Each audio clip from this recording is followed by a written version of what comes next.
Hey everybody, this is NCS, and welcome to my third showcase of my own mods! Technically this should be correct, right? I haven't made a second stream of any of my mods. Hopefully not. Either way, it's my third mod that's been released! Yay! I uploaded it just a few hours ago, so maybe you've already seen it in the Steam Workshop. If you were really eager and somehow managed to find my channel as well, I don't know. But, yeah, let's just check it out immediately, shall we? For it is none other than the Hifu Club founder herself, Sumireko Usami. Yay! I think at some point I mentioned how, like, my mods were following a pattern. I have now made a mod of each of the aerial fighter final bosses. Was it coincidence? I mean, the first two? Yes. Sumireko? Kind of. At some point I was just joking around of how, like, oh yeah, I've already made two of these bosses. What would Sumireko look like? And before I knew it, I had a mod ready.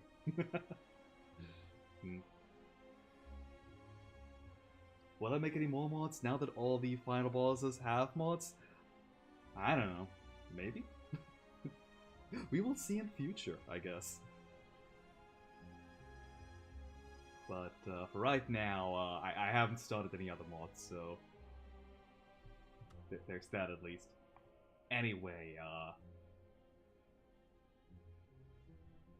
yeah, for the contents of this mod here, since last mod, I started doing these challenge run modifiers, and as you can see this time, it even tells you immediately what kind of run it is.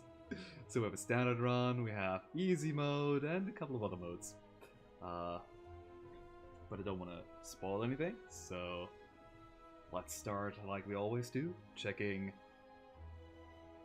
the relics here, although we can also do that in the middle of the game. I am going to play on Ascension 1, mostly because I have it unlocked and I prefer it over Ascension 0. And because I was thinking of maybe doing 2 runs today, one in Gensokyo, one in regular Slay the Spire. But you know how my runs usually take 2 hours already when I'm streaming, where when I'm just playing on my own it takes like 45 minutes to an hour.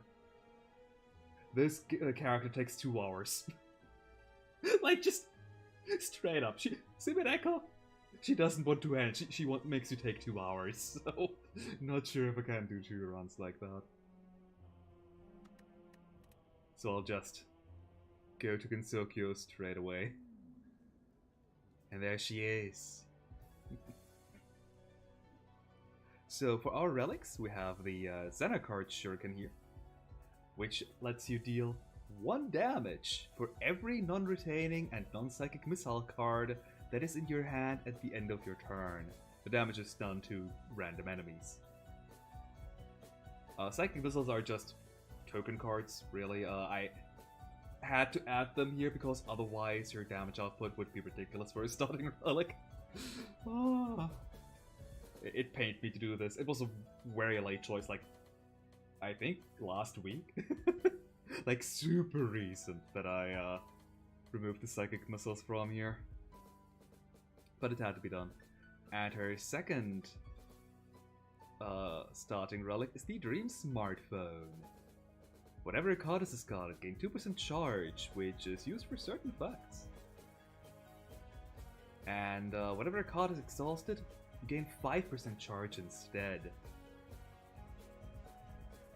So yeah, nothing major at the Dream Smartphone here, but it's mostly here because Sumireko, you know, has this as a mechanic, and I needed to explain somewhere how this works. And if you trade away the Dream Smartphone, well, now that's your own fault. Anyway, for starting choices. Oh yeah, starting cards first and foremost. We have 11 cards this time. So one thing that most people probably know, I don't know, maybe I'm just assuming too much, but the characters have as many cards in their starting deck as you can draw within 2 turns. So most of the characters have 10. The Silent has 12 because of her starting relic, allowing her to draw 2 extra cards. Sumereko here has 11.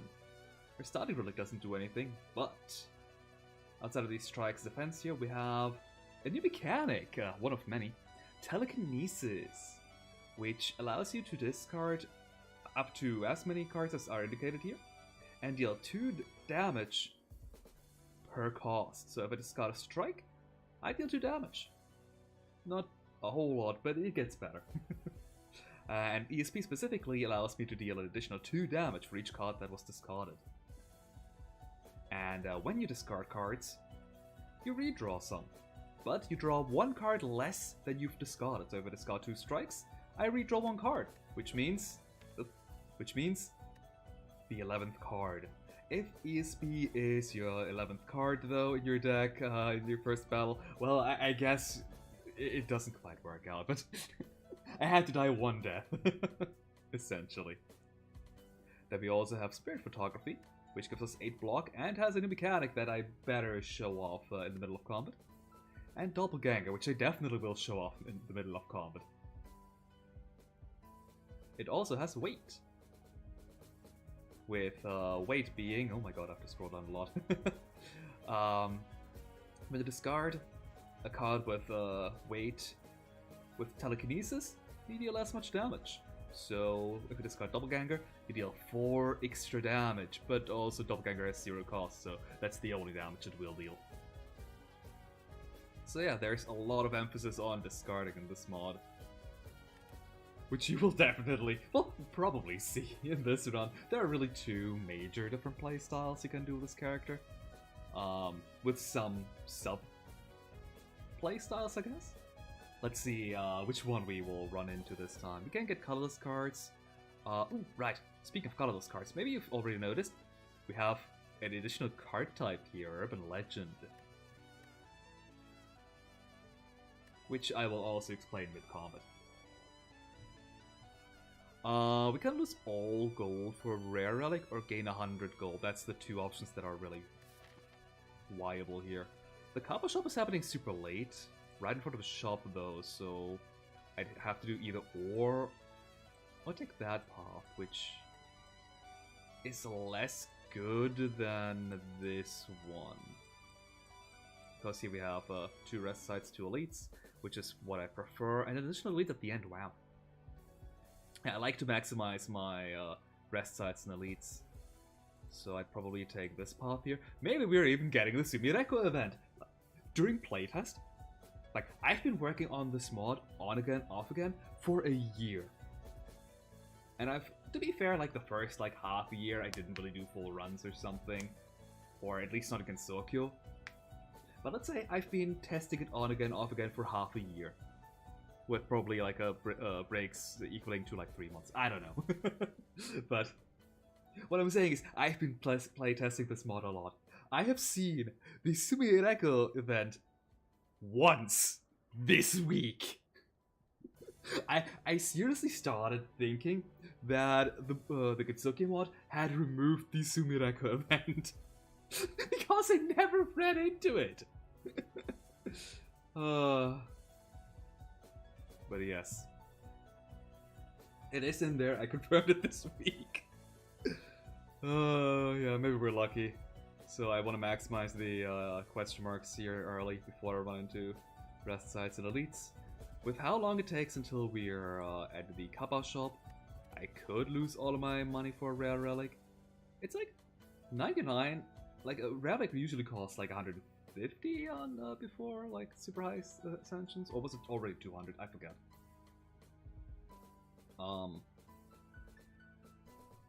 So we're getting a cheap rare relic, which is good.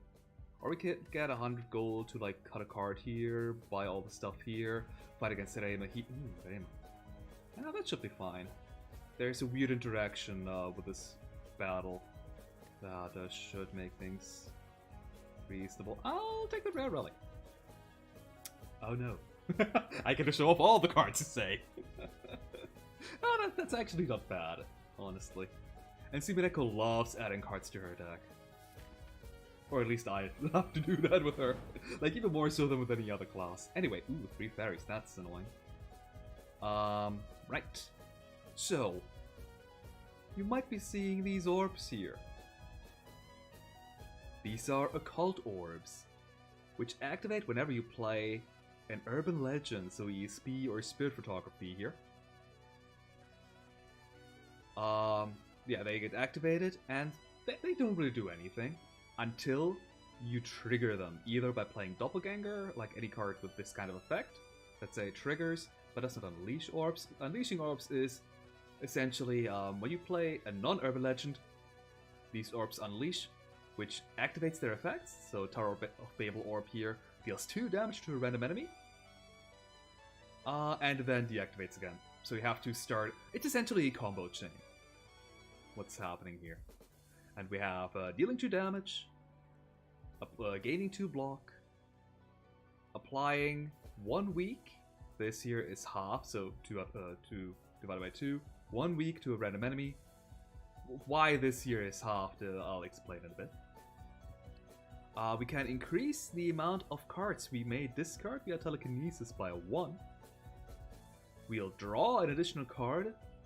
We will enhance, so upgrade the front orb, so the damage orb, and everything's doubled.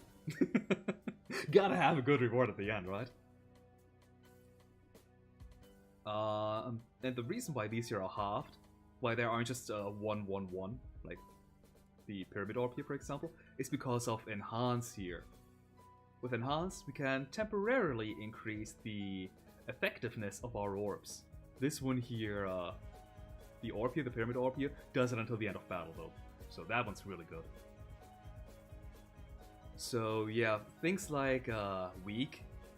I had enemies with like 20 weak way too often. I still have them with like 10 weak a lot of times, but I had to cut it down a bit. Same with increasing the amount of telekinesis you gain. Discarding your entire hand with ESP here, pretty good. Which is why I had to nerf it. And card draw as well. That was also a fairly recent change. Same time as the Xenocard Shuriken nerf here. But it had to happen. It was too easy to refill your entire hand, unfortunately. Especially with how close it is to the double orb already. Like, if you get to the Hell Valley orb here, the draw orb, you're getting to the doubler. That's generally how it is. Anyway, we have some fairies to deal with. Boink. I will... I don't think it matters. Discard 2 cards to deal 10 damage. And we draw an additional card. And now this middle fairy here tries to attack us, but I will play Spirit Photography because it's an urban legend. We activate an additional orb, and because it has enhanced, we're now getting 4 block the next time you play a non-urban legend card.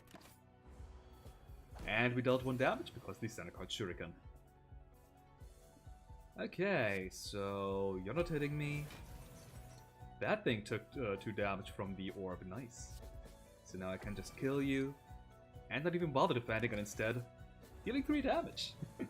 Sumereko is very much a character who does not want to play cards if not absolutely necessary. Like right here. Oh no, I'm being oh, never mind. Oh, the Xenocard Shuriken is so powerful. When I started playing some other characters to get my mind off of Sumereko here, at some point I forgot, oh right, I'm not chucking my cards at enemies at the end of turn anymore. It's just so good. Anyway, we have some decent cards here. We have Bullet Cancel with a new keyword, Flash, which essentially is, if you play this as the first card in your turn, this effect activates. So Bullet Cancel gives a 7 block, and when played as the first card in your turn, draws 3 cards. Alternatively, you can also spend 50% of your charge to activate this effect as well. Which is why we have the Dream Smartphone here. It comes in handy sometimes. If you build your deck correctly, you're not going to make use of charge too much. At the same time, if you build your deck correctly, you will use charge all the time. It really depends on what you're going for. And some cards are better used with charge than others, admittedly. We also have Throw Street Sign, which is essentially ESP, Telekinesis 2, but instead of just giving us a flat +2 damage, it increases weight by 50% on the cards discarded. And lastly, we have the little green man, which enhances 1, and it enhances the damage orb in front by 2. And it has a new keyword as well, Decelerate, which lets you choose a card in your hand and increases the cost by 1 until the end of the turn. Now, you might wonder, why would I ever want to decelerate something? Like, I guess I'll just put it in a card I don't want to play, like, an enemy doesn't attack me, so I'll put it on a defend, yeah, that's fine. Like, Little Green Man is probably better than a 0-cost card anyway, so having a downside of dealing, of making something cost more is fine. Oh. You mean to tell me Decelerate lets me deal more damage with telekinesis? Oh my. It was so difficult finding the correct cost for Decelerate effects. Because it's like, yeah, Decelerate is something bad, it makes something cost more. So clearly it should be allow you to make cards more powerful. Except it's not, it's a good effect. Making cards more costing is a good effect in this class. Ah!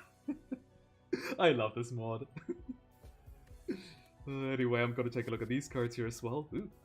We have Curse of the Colonel, which is also Urban Legend, and applies to Vulnerable, really powerful, but it also exhausts. And if we discard this card, in any way, not just with telekinesis, it applies 1 vulnerable to all enemies instead. Important? It does not say instead here. Well, now you know it's instead. I mean, it should be. It should be obvious. Like, you're not playing this card here, so why would it do the 2-1, right? And yeah, toss also exhausts. If you toss something, it's gone. Another bullet cancel, really good. And Chunibyo, really powerful in orb-related decks, since it's essentially a 1-cost version of our doppelganger here. Yes, your starting deck card is better than a card you can pick up in the run. I mean, it does give you 3 block. The bigger thing was, you're not getting more copies of a 0-cost trigger your orbs. You're not. It's too good. By the way, it upgrades to non-exhausting, which is also why this is really powerful. Like, 0-cost, trigger all your orbs is so powerful, really. I'm probably going to take Curse the Colonel though, because that one's universally good. And on this one I'll take Bullet Cancel, because card draw is fantastic with Simideka. Since what you're doing a whole lot is discarding cards, that essentially means that you will always need more cards. There's never a point in time where you say, yeah, no, I'm fine, I don't need any more cards in my hand. Except when your hand is full, you know, but that happens way more often than you would think, actually.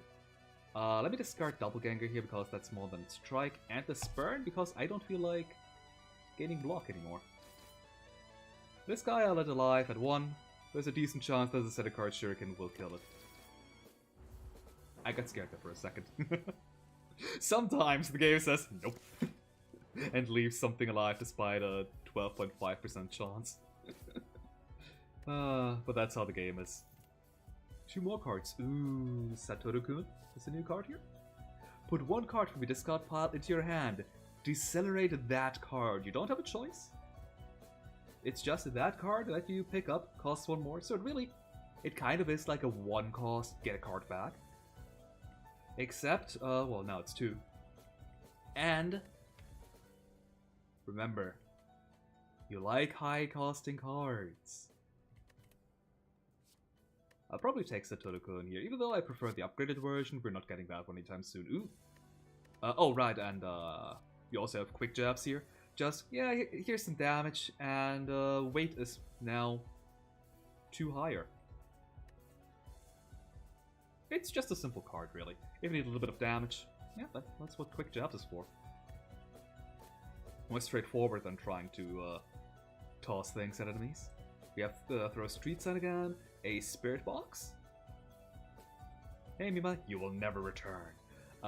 Which enhances the first 3 orbs until the end of combat. And if you upgrade it, it does it for all the orbs. So this is a really good card if you're in an orb build. It might even allow us to go into an orb game plan by picking it up right now. And here we have the Monster of Loch Ness, which depletes 25% charge. There are some cards that just deplete charge right away. And if we do so, we will accelerate our a card, which is the opposite of decelerate. It makes something cheaper. And if we play this as the first card in the battle, or by spending an additional 50% charge, we can do it again. So 75% charge, gain 2 energy, essentially. Except sometimes it's worse, because sometimes you would like to chuck a card, but you only have like 2 mana worth of cards left, so and you need to activate both of these effects. So it's like, well, I guess I'm chucking a 0-cost card now. That's sad. Not sure which of these cards I want to take. Here, Satoru-kun's really good. It's a 0-cost Urban Legend, so it's a free orb that you're activating. So it's Monster of Loch Ness as well, but it's a bit difficult to play with a 25% charge cost here. Well, if you upgrade it, that one's gone at least. I think I'll take the Spirit Box, but I do want to upgrade that one definitely. That said, I don't have anything else that I want to upgrade. Curse the Colonel is decent to upgrade because it loses exhaust. Bullet Cancel is pretty good to upgrade because more card draw. Satoru-kun's good to upgrade because now it's 2 cards. But none of these are necessary, so I can't afford to take a Spirit Box here. 2 in a row! Really? Alright, I guess we're not getting the Sumereko event. Screw you too, game. Alright, we now have 2 active orbs, but no more Urban Legends. But since I do want some block, I'm playing my Defend and a Strike. That's a bit unfortunate. I was hoping I'd be getting the Spirit Photography. Let me Satoru-kun here to grab a Defend that I'm never gonna play, because I just want to chuck it as well as the Strike, hoping that I'll draw into the Spirit Photography, or maybe even just the Bullet Cancel would be fine too. Decent enough. I'm getting 3 block from Stonehenge Orb, additional 3 block from my Defend, and no damage taken. I've been playing against these guys on Ascension 10 a lot lately, or 10 or higher, so not getting hit on this turn 2 is actually refreshing. Ooh, Strength Potion. Strength is insanely good in this class here. No, we're not seeing it. Okay. Because Strength affects every single card discarded. So our ESP here benefits twice off of Strength. So it's really like a 4 Strength for ESP. And there are cards that discard even more than that. Hey there, Jay. Welcome to witness my 3rd mod in motion! I'm feeling silly today, I'm sorry. Anyway, here we have the Turbo Granny, the best Urban Legend. It's essentially Backflip. Quite possibly better, though. When I'm taking effects that already exist as is in the base game, I try to change how they upgrade at least. And for Sumereko, who really needs card draw, this was a no-brainer. Although it's a pathetically, like, it's a block, a defend even upgraded. Heck, it's worse than a defend upgrade, like a defend plus in terms of block. So be careful, you need some other. This is a card draw card, not a block card. Don't make that mistake. Speaking of block cards, 13th Stair Step. I'll have to talk about these Urban Legends at some point, because all of these Urban Legend cards are based off actual Urban Legends. I'll talk about them a bit once we're further to the game, because we're still in battle 3, because both of these were battles.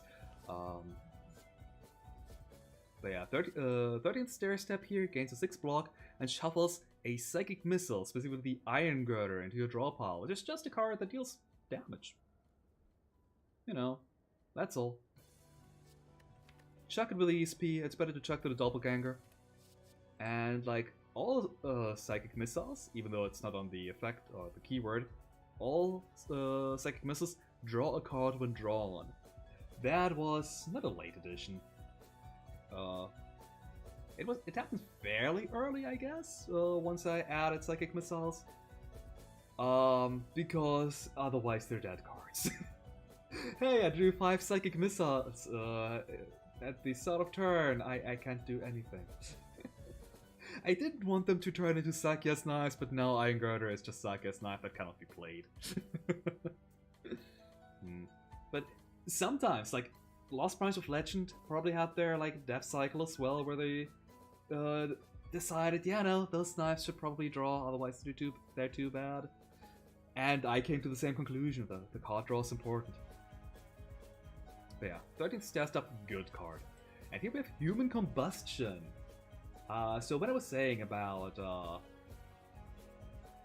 there's an upside to accelerating compared to gaining energy. And here's the upside. Whenever you play or discard a card that had its cost changed, deal 3 damage to a random enemy or 5 on upgrade. Quite powerful. I did not take the Loch Ness monster. So right now we have Satoru-kun. And that's it that changes card cost. And I really like to have at least one Turbo Granny in the deck, really. That said, we have some more card draw with Dramatic Turnabout here. If you play this as your first card in the turn, you can draw cards until your hand is full. Make all of these cards cost 1 more. So if you have a card that discards a lot of cards, Dramatic Turnabout deals a ton of damage. But you need such a card, unfortunately, which right now our only discard card is ESP, and that one only discards 2. So yeah. Dramatic Turnabout right now not too great. I could try to build into it though. We also have Fantasy Missile here, which shuffles 2 random Psychic Missiles into the draw pile, and lets us draw a card, maybe the Psychic Missile itself. Rarely ever happens though. I don't even know if it ever happens, really. Yeah, here are the other 2 types of Psychic Missiles. There's technically 1 more, but that was not a token. Maybe we'll see it. We have a good chance with the Prayer Wheel here. We have the Telephone Tower, which is an Iron Girder, but on all enemies. Less damage though. And we have the Smoke Bomb, which deals damage to 1 enemy, but applies weak to all of them. This one's really good if you're not really making use of your ropes at all, so you have some amount of weak on that you can apply on enemies. And lastly, we have Akamanto. 2-cost card that gains 9 block and adds an Aka and an Ao into our hand. Aka allows us to Telekinesis 3 and gets rid of all Aos in your deck if you have somehow multiple. And Ao allows us to trigger all Occult Orbs for free. After you pay 2 anyway. So not quite free. Also to notice that both Akamanto and its tokens are Urban Legends, so by playing a single copy here, you activate 2 Occult Orbs. So also a really powerful card. I don't know what I want to take here. I generally like taking Akamanto because it activates 2 Occult Orbs. Fantasy Missile is decent. It only drawing 1 until you upgrade it. Makes it kind of, not weak, but it's more of a setup card. Once you upgrade it, it also becomes a card draw card finally. Dramatic Turnabout, I have 1 discard card right now. The second one if I get Akamanto, but that would be my entire turn, Dramatic Turnabout into Akamanto. Human Combustion with Dramatic Turnabout is really good though. But I do want to get the Turbo Granny for now, I think. In that case, I'll take Akamanto. That's like, those are safe cards to pick, really. Finally, oh, ooh. Usually I get the strawberry here. I want to say the more powerful food items are more rare than the strawberry, yeah. But I'll gladly lose 15 HP to gain 10 max HP. And recover 10 of that 15 lost. So really, you only lose 5 HP. Who wouldn't? Delish. Really?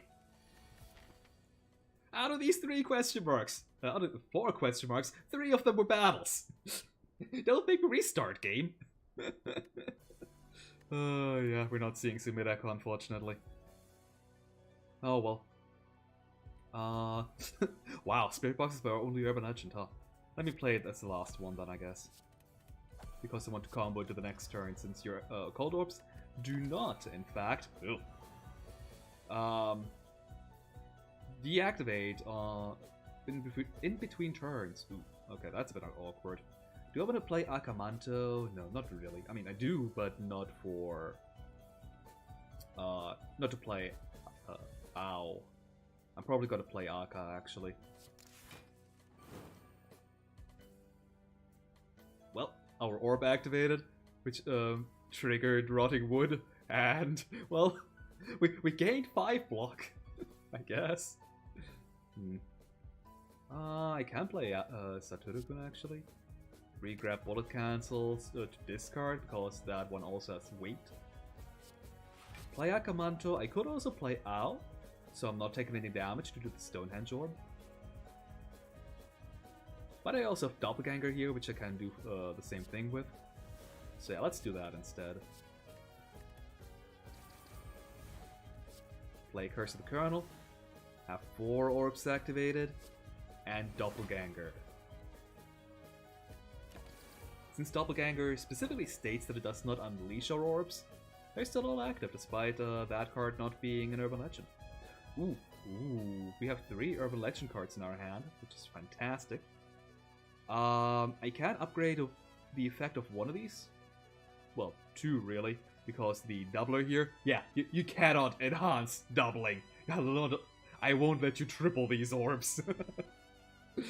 But everything in moderation, and so multiplying. I think I have enough card draw. I think I want to upgrade the Pyramid Orb so that the Tower of Babel Orb here becomes stronger. Which means that I'd have to ESP, which means I'll take damage. Never mind. Because I need block, I'll have to upgrade the Hell Valley Orb to draw 2 cards instead. Now I'll Saturukun to get a 3rd card that deals decent amount of damage. ESP for 21 damage, and the enemy's just dead. Okay, didn't even matter. Sometimes that happens.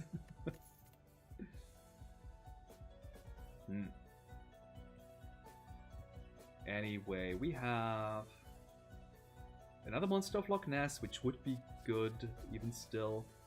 Monster of Loch Ness becomes so much more powerful when upgraded. Hydrokinesis. It's essentially the same as Fantasy Missile, minus the card draw, but you get all the missiles instead of 2 random ones. So with Fantasy Missile, you could get 2 Smoke Bombs. With Hydrokinesis, nope, you get 1 of each. For better or for worse. Sounds like I need to add a secret mod setting that allows you to enhance doubling. Maybe I should put that into easy mode. But if I do manage to get an orb build this round, which it's not unlikely, I already have a decent amount of Urban Legends, and a Trigger All Active Orbs card, you'll see just how dumb orbs are already, with just a single doubler.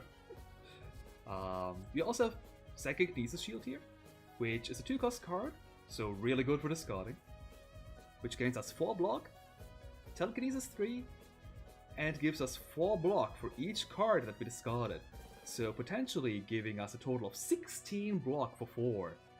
But you only deal weight damage.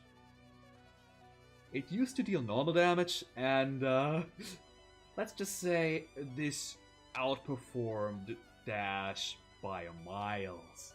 And this isn't even an uncommon, it's common. And over here we have, ooh, nice, more card draw. We have Kokiri-san, with a cameo of Mariban and Renko. This card here is an Urban Legend that allows us to draw 2 cards, Telekinesis 2, and deal an additional 3 damage for each card that you discard that was one of the cards that you drew from due to Kokuri-san.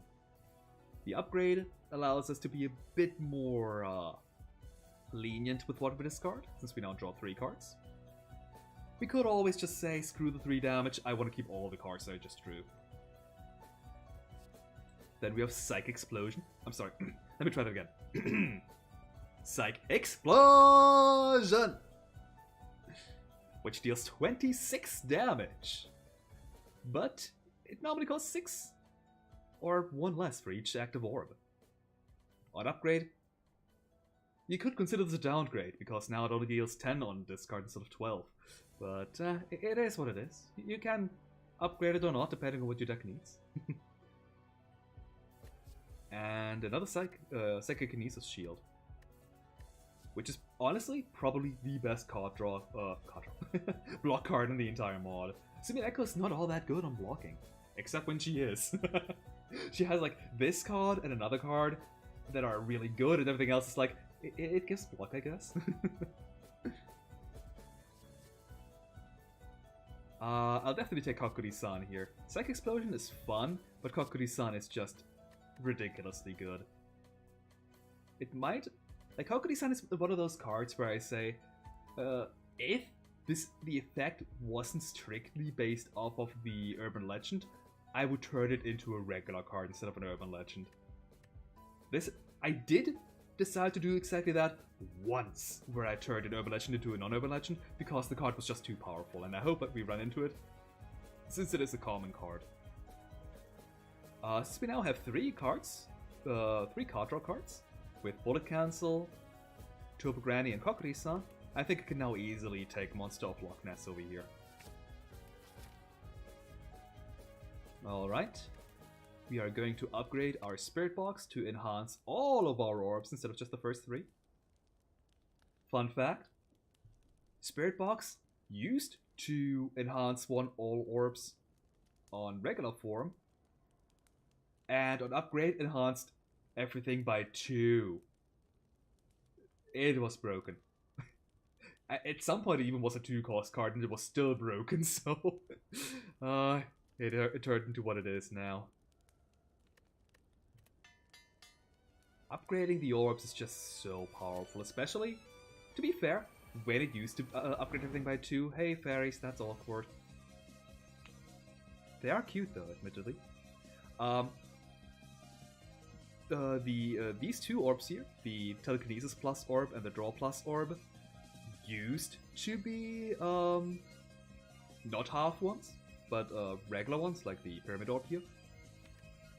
Back when Spirit Orb gave +2, so yeah, instead of drawing 1 card, now you're drawing 3 immediately just because of 1 Spirit Box? Hell yeah! But Spirit Box happened to be upgraded like this, and I still nerfed the Hell Valley Orb, so it's probably good that both of these nerfs happened. Probably very important. Anyway, we have fairies here. I don't like fairies. They hurt. I'm making you wool.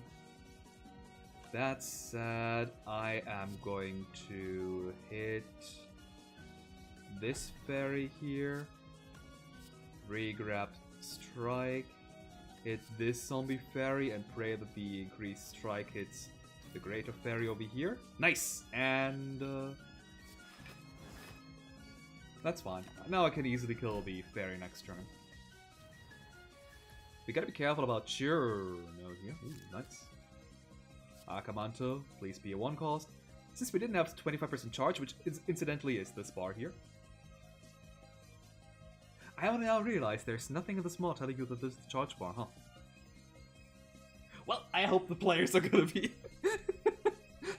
perceptive enough that whenever you discard cards, this goes up. Gosh darn it, I played myself again.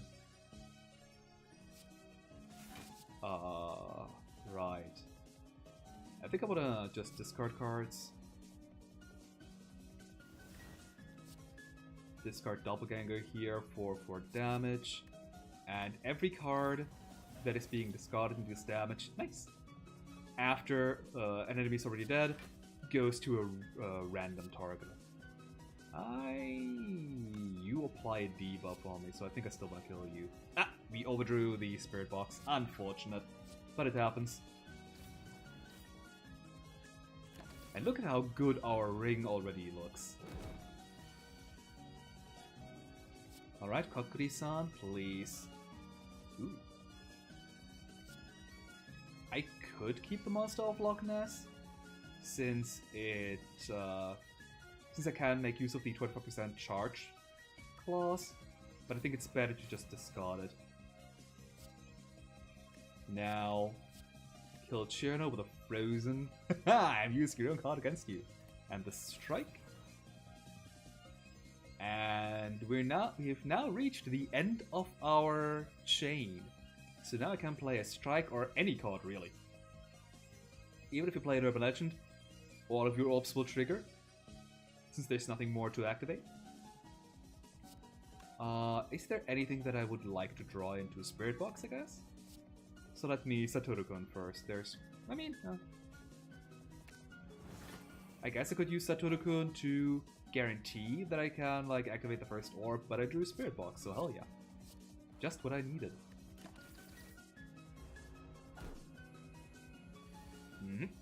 We need to kill 2 more fairies for Cherno to not try to kill us anymore. I will always play Tobogranny here, I think. Tobogranny into Owl or into Aka, actually. Aka now gives us the option to discard 5 cards, which could it kill Cherno? I don't know. It doesn't have any damage modifiers, so all that Aka does is deal 2 damage per card right now, since all of our cards cost 1. So it would only deal 10 damage, meaning we could kill like these small fairies, but not Cherno. We would just make Cherno stronger. We could end the battle next turn, but I'd rather being hit by 18 or actually plus an additional 6. But minus 5. Huh, if you put it like that, it's actually not too bad. We could also just Owl and pray that 2 of our 5 cards land on this Greater Fairy here. There we go. Now Cherno and her friends will bugger off, but not without me trying to kill her first.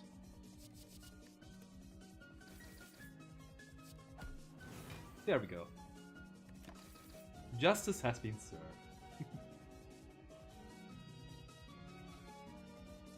I had one run with the Crescent Slash that you get from the Yobo event, where I just kept killing all the fairies each and every turn. It was dumb.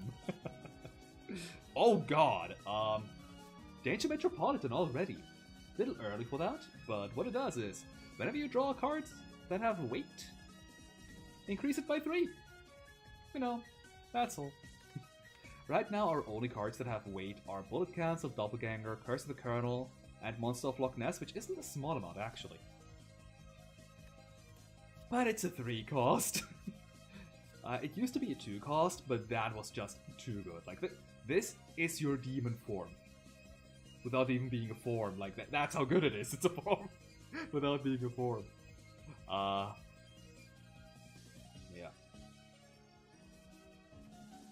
We also have Chainmail here, which is the card that I said, yeah, chainmails are urban legends, like the urban legend of you get this mail or this email or this SMS or whatever, and you need to send it to X amount of people, and if you don't, something terrible will happen to you. That's one of the urban legends which are like really widespread, like even in the Western sphere.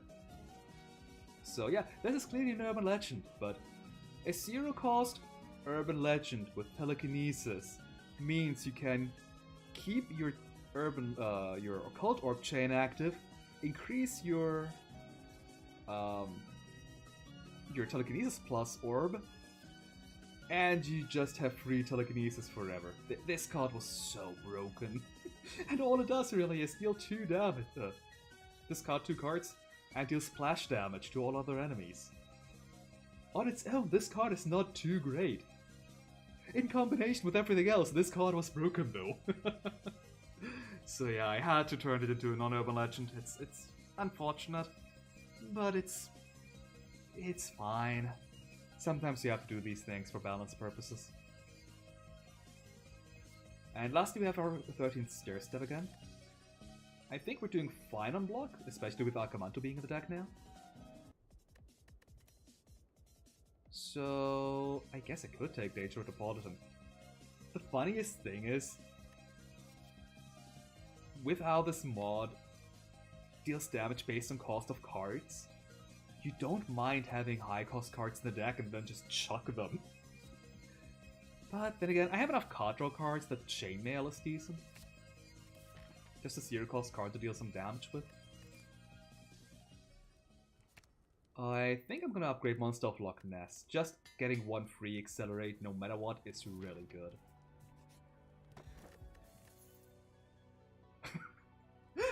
Okay, I won't be playing any more Strikes as my first card. Just like Strength, Akabeko affects the entire phase of Telekinesis. Not the first card discarded, but all of them.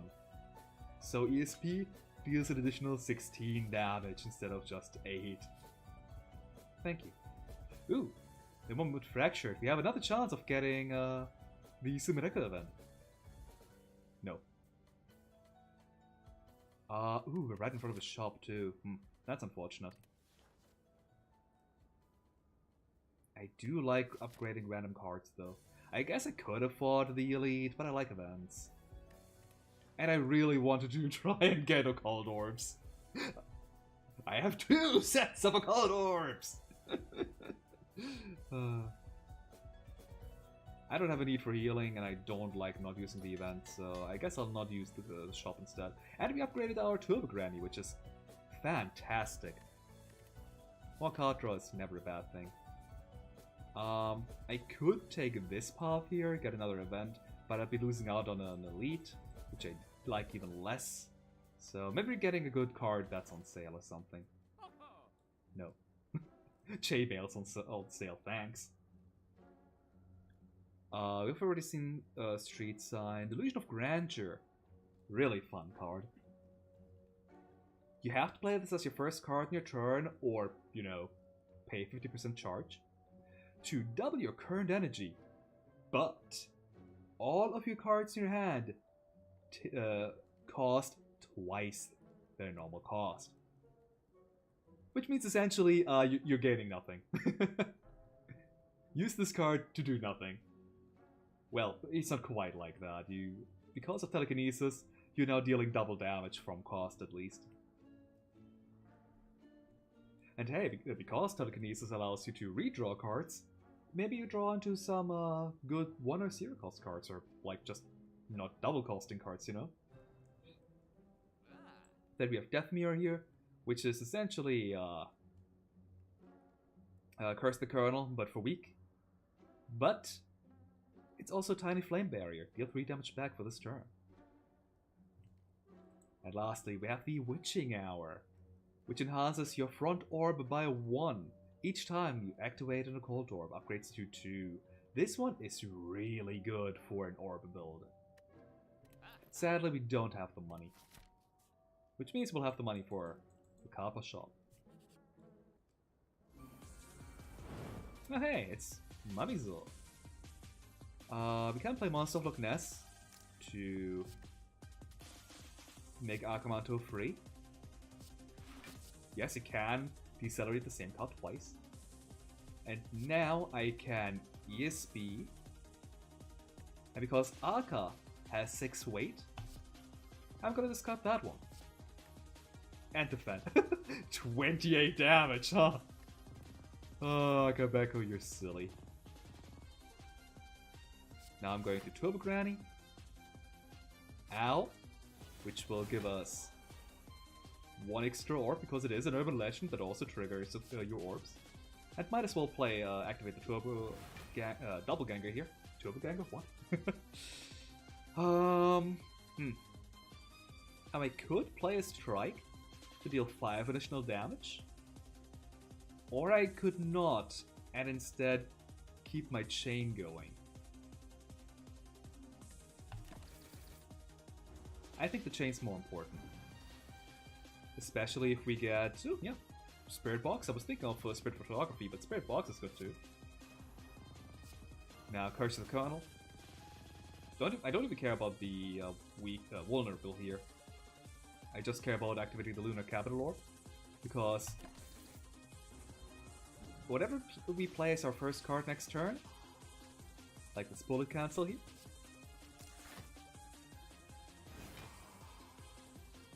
Look at this hand. Look at this chainmail! And now imagine I could use it to keep a chain going. We could also Kokuri-san here. How many cards do we have? 3, 4, 5, 6, 7, 8, 9. Full hand! Oh my. So I probably don't want to Kokuri-san since I can only draw one card. Hey Jesse. Thank you for bumping the mic. I'm gonna chainmail and then consider what I'll do next. Maybe I'll play Akamanto, maybe I'll play... I'll definitely play Satoru-kun. I'll probably play Kokuri-san actually. Kokuri-san is better. We don't need block right now. And we already have a telekinesis card. Huh. That's awkward. I think Kokuri-san is better in our hand than discarded. And so is Satoru-kun. And I don't want to get rid of the Daze. Like, I could draw one more card, but I could also just keep Daze to get rid of it. Sure, let's play Monster of Loch Ness. Kokuri-san. Free Kokuri-san. Discard a Daze for 3, or another card for 4. What am I dealing the extra damage from? Oh, right, we won.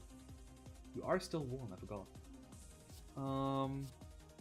Let's get rid of the Daze, sure. Then Satoru-kun. Regrab the Bullet Cancel, actually. Actually, no, Bullet Cancel and Monster of Loch Ness deal the same amount of damage.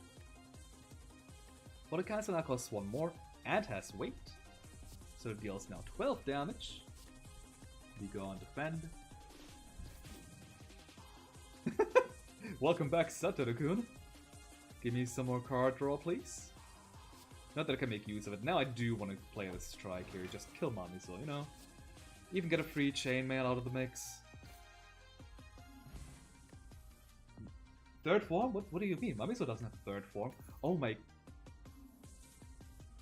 What is this? What are these relics?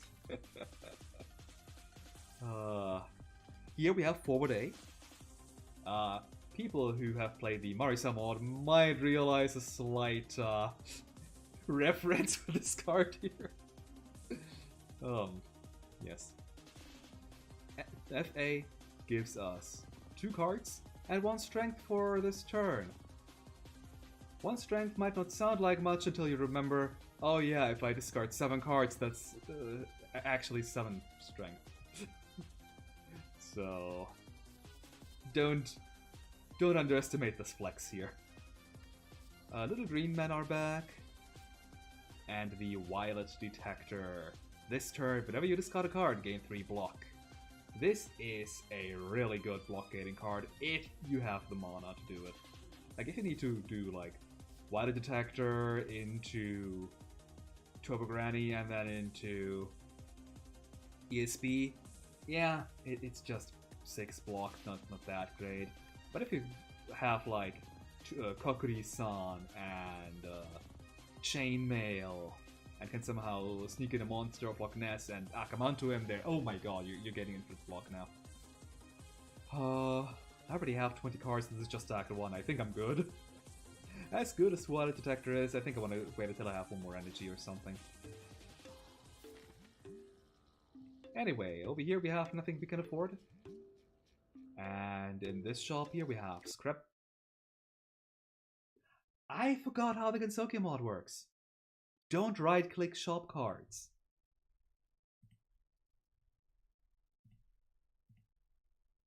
This hasn't happened. This has not happened in forever, really. Completely forgot about that.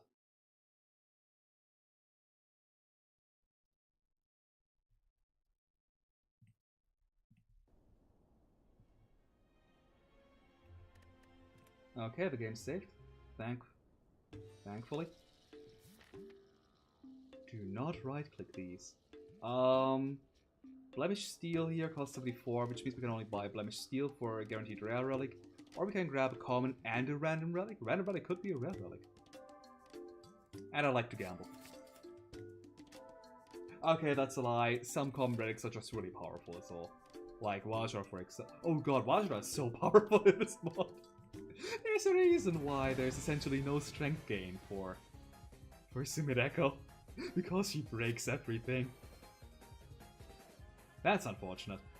I want to get both a Spirit Box and like Chainmail deals.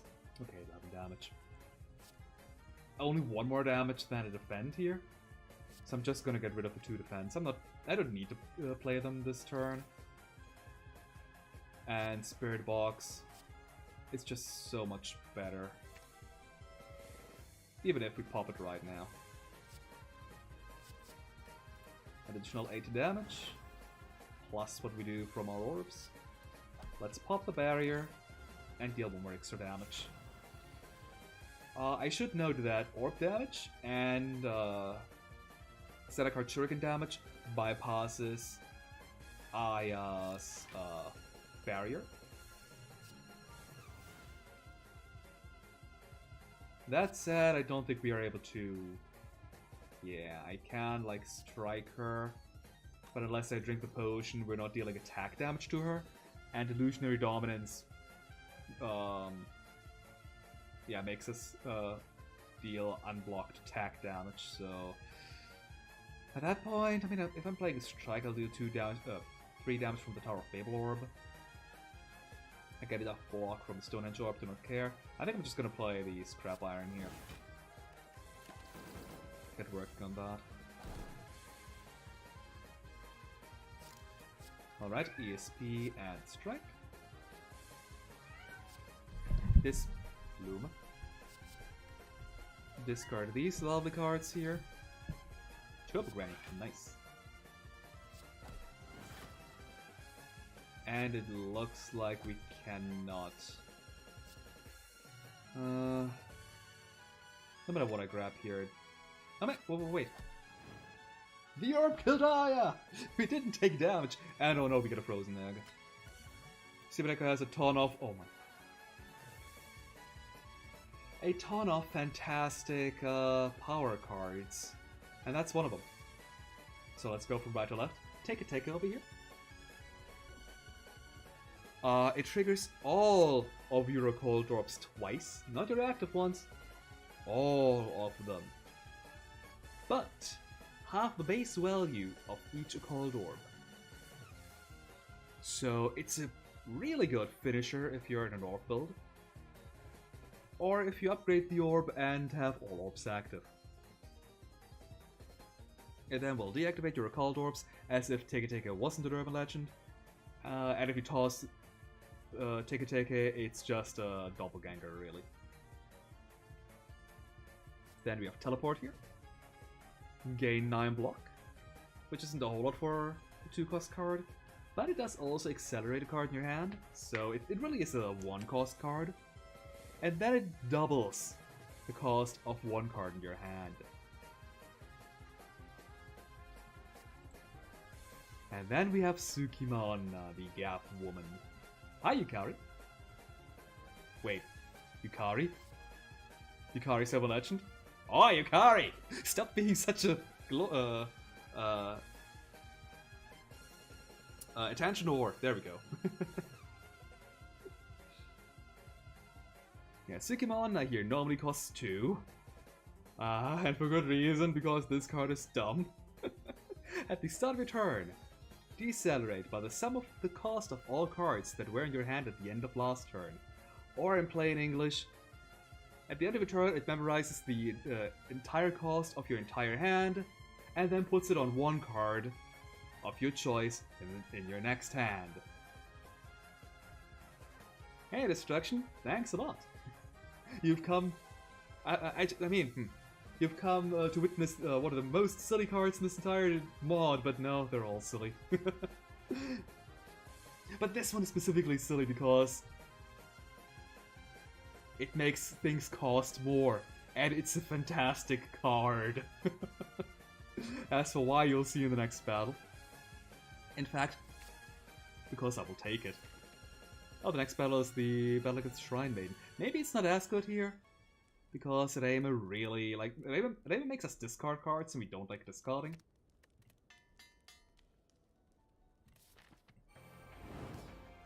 I mean, we love discarding, but... Oh, the Sycamore, you call yourself a hero? No, I call myself a Yoga Exterminator, but I can deal with humans like you too! Yeah, we love discarding, but only if we do it ourselves. Is Gensoka the only mod I'm currently using? I use 10 mods in total, but it's the only mod that actually has any effect, really. Like, base mod is necessary to just function, so is SDS Lib, act like it for Gensokyo. Minty Spire is just,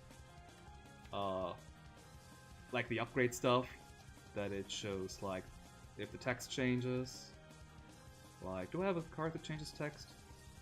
This one here that is strikes through the exhaust. Colored map, because that one's just like nice. Colored tooltips too, tag tracker. So, long story short, yes. My mod is the only actual mod in Gensokyo that have an effect. How do I want to do this? I think I'm gonna get rid of the Chevalier first and foremost. Then I don't think the rest matters. I want to make Reima vulnerable. Draw some cards. And then play Kokuri-san, sure. Which draws 3 cards and allows us to, god dang it, to discard 2 of them. And we still have our Akabeku active. Oh god, I forgot. That's a decent amount of damage right there, Reima. We destroyed a quarter of our HP with 1 card.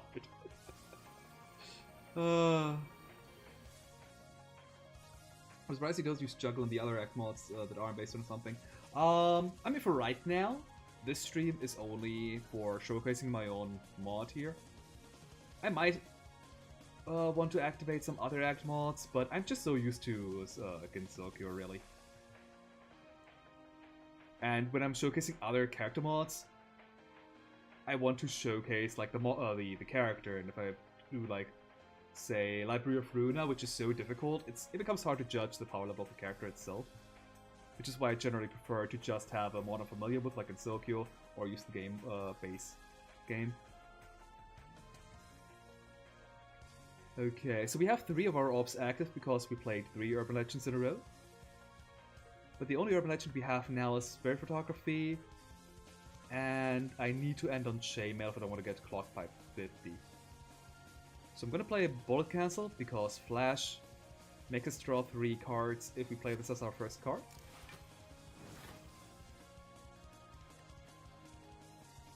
Sure, let's play Satoru-kun to grab a card. This hurts! Normally, I make a card cost 1 more to discard it for more damage, but sometimes we just treat Satoru-kun as if it was a 1-cost card instead of a 0-cost one. Thankfully, Chainmail still costs 0.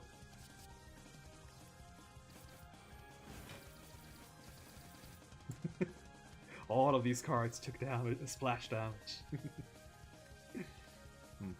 And funny thing, in this battle specifically, I don't know how these orbs here are coded, but apparently they're not monsters. My Xenocard Shuriken targets a random monster, but it always targets an Reima.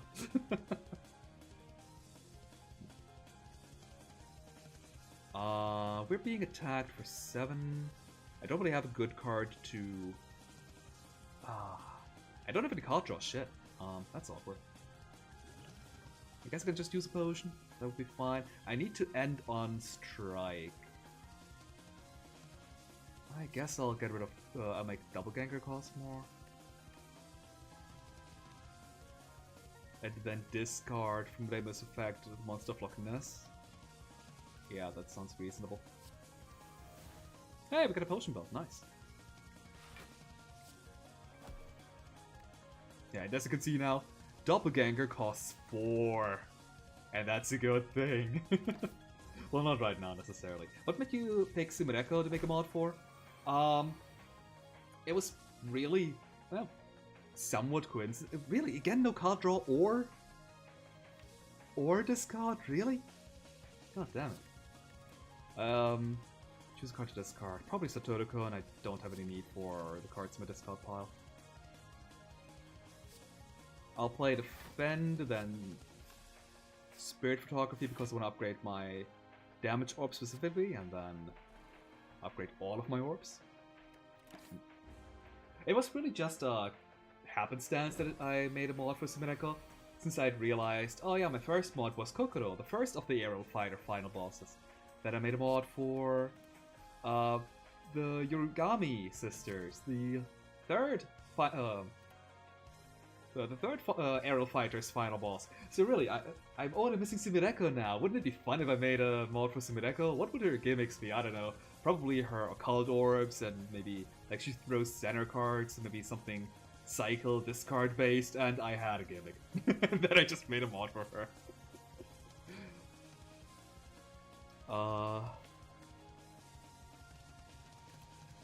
Unfortunately, I cannot see which orbs are active because of the spell card rules. Thanks, Rema. But I think only the block orb is active, so I don't really care. Yeah, let's bullet cancel. That's just a better Turbo Granny turn as the first card, minus being not an urban legend. Okay, we want to end on a skill, so I'm probably just gonna keep the the Turbo Granny.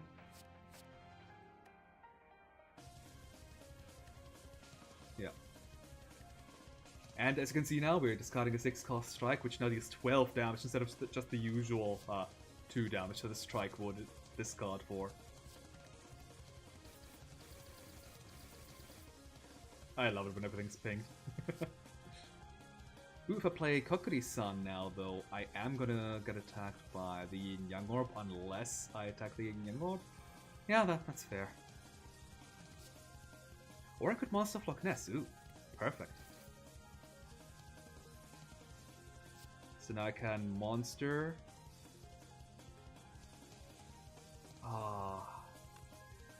No, I'm going to ESP. Discard the Defend and the Strike. Make my Turbo Granny cost 1 less. And play Saturukum because I can, really. Yay. Now one more orb is active. Oh god, they're all bosses for the fighting games. The Kokoro is the final boss of... I mean, she is the new character that is a final boss, so like, she's the... Is she on the jewel case? I don't know. she would be considered the final boss, like, all the other final bosses are recurring characters, so I don't really consider them.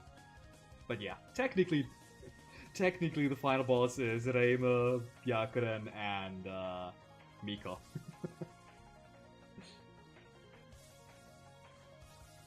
We want to end our turn high. I know what I said. I'm probably going to discard the Chainmail, honestly.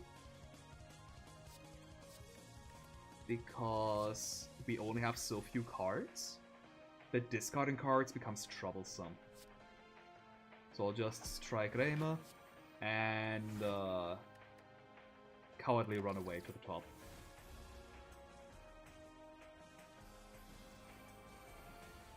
Have I played the Packmaster? Yes, I have. I think I've made 2 or 3 streams for the Packmaster. It's pretty fun. I'll probably get back to it at some point. But for right now, I want to... 2 cards! Oh, god dang it. That's why Reima is so bad against for Sumereko. She makes us discard down to 3 cards, and our entire gimmick is discarding cards. I will ESP you. Keep the Yao in hand so that I can hide to the top.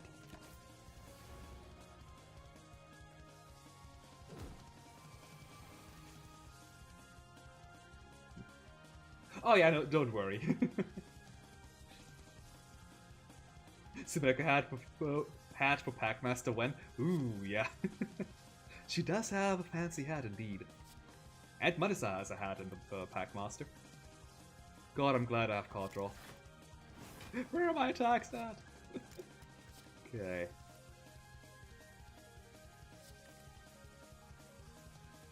Kokoro versus Kokoro would be awkward.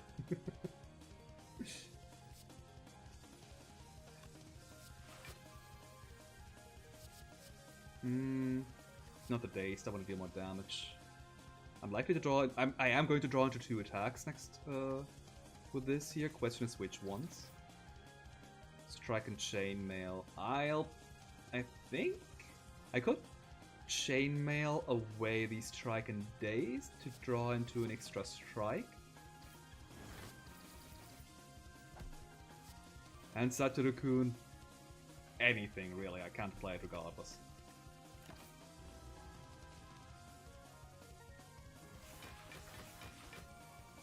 Alright, only 18 damage left, we can do this. Hopefully. We didn't draw into Kokuri-san, which is probably the best card we could wish for. We do have Chainmail and a 2-cost card. Yeah, also have Monster of Loch Ness. I'll probably just... Wait, we should have a Dazed in hand, right? Or a Seer? No, not a Seer, yeah. Alright, but we need to get to it. I keep forgetting. Monster of Loch Ness is so good at this card because it has 4 weight. I need Turbo Granny, otherwise I'm not getting out of here. I need to. There we go, Kokuri-san.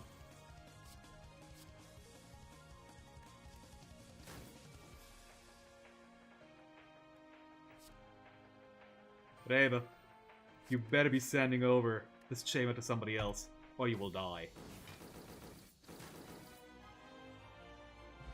Nice. And we get a new potion for our extra potion slots we gained during this battle. Oh god, the Dream Self form. Doesn't have art yet, unfortunately. I don't know exactly what to do with this. It should be some kind of reference to Nightmare Diary. I'm sorry, Wild Detector. Yes, I have cards for both Wild Detector and He for Nightmare Diary. What do you ask? What this card here does is you gain 1 or upgraded 2% more charge for each card that you play. And at the start of your turn, add a He Who Nightmare Diary into your hand, which, if you play this as the first card in your turn, or you pay 50% charge, you deal double damage from Telekinesis and weight this turn. And you have Telekinesis 1. Generally that's pointless, but sometimes it's... Sometimes you might want to get rid of a single card without drawing something else. We also have Psychokinesis Teleportation, which unfortunately the P is slightly cut off. Which lets us discard 3 cards, you know, Telekinesis 3, gain full block, and if we have discarded at least 6 or upgraded 5 cards with Telekinesis, you gain 1 intangible instead of 6 block. Now you're wondering, how could you possibly be discarding more than 3 cards for this? Well, we have an orb here. And there's a relic that allows you to discard for 1 more, but that one's only 1. We need additional 2 after that one, or 1 more, I guess. So yeah, kind of a fun card, although I have to admit that seeing the intangible effect is rather rare, at least for me. And usually if you are able to get this effect, I usually have more than enough block anyway, due to playing tons of like bullet cancels and turbo grannies. And lastly, we have Psychokinesis app here, which is just, yeah, you know, discard your hand multiple times. You probably need some amount of card draw, because otherwise you'll run out in the middle of discarding everything. But it's pretty powerful, even though it doesn't have any extra damage modifiers. It's not going to be too good in our deck, since we don't have any cards that discard for a lot. We have 1 card that discards for a ton, but otherwise that's it. So we could take Psychokinesis Teleportation. It's an Iron Wave, but better, with an upside. Or we could embrace our inner form. The problem with Dream Cell form is, with our current deck, we're kind of leaning in the middle um, between orbs and discarding. And Dream Cell form will break our Urban Legend chain. So I kind of don't want to take it. So I guess I'll take the safe option and just take Psychic Teleportation. Some minor amount of damage, some minor amount of block. But sometimes we're invulnerable.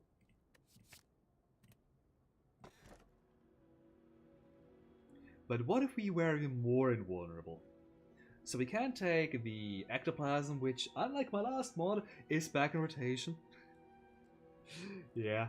If you have a build that relies on you getting gold, Ectoplasm is just unusable. So I had to remove it, unfortunately.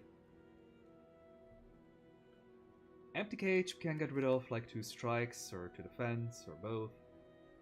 That helps us getting our Urban Legend chain a bit longer, but at the same time we can just draw and cycle over them.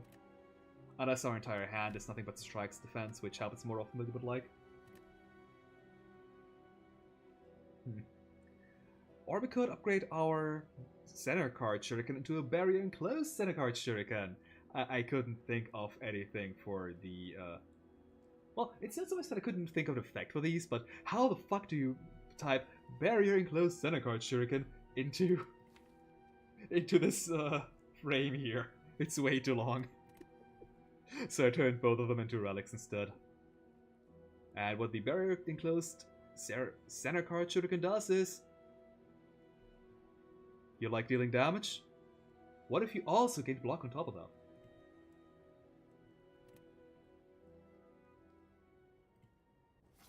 Speaking of not of being invulnerable, I was kind of hoping we'd be getting the other. Like, Suminika has 4, actually, 4 unique boss relics. 1 upgrade one, 2 that, well, 1 that just flat out gives energy, kind of. It's essentially an energy relic without giving energy. 1 of them gives you energy when, actually, let me check from the other side. 1 of them gives you energy if you make use of a mechanic. Not discard though, that already exists in the Silent. Yeah, that's 3. And the last one is just discard 1 more card with telekinesis. It is so powerful, it needed to be a boss relic. And easy mode. In fact, you can have that relic in easy mode. Discard 2 more cards than normally. Wait, no, easy mode is you draw 1 more card. My bad. I think I want to take one of these 2 rounds. I could also face off against the Burning Elite, but I probably don't want to. I will have to do it in Act 3 by that point then, though. We have enough money for the Kappa shop here, so yeah, let's go. Unfortunately, we now only have 3 mana instead of 4. But do we really need more energy? The answer is yes. Once we have more card draw in hand.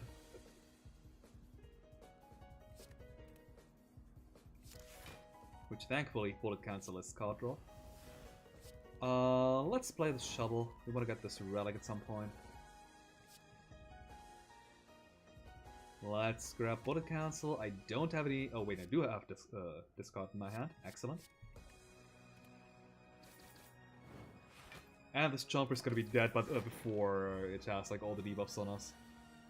That's a lie. It's done now. Increase this defend. We're never gonna play plain defense, and we have Turbo Granny and Dakamanto in hand.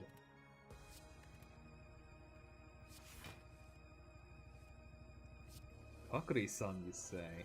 Ah, drew 2 zero cost, that's unfortunate.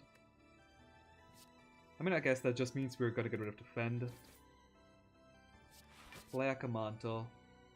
And what's better right now? I mean, I can just Satoru-kun to get 1 more orb. Regrab doesn't matter. Actually, I might have Akkad. I'm owing now. It's not a lot of damage, but just all the utility is really good. Like if we don't kill Chomper this turn, I don't care because I'm full blocking. But I think Chomper's dead.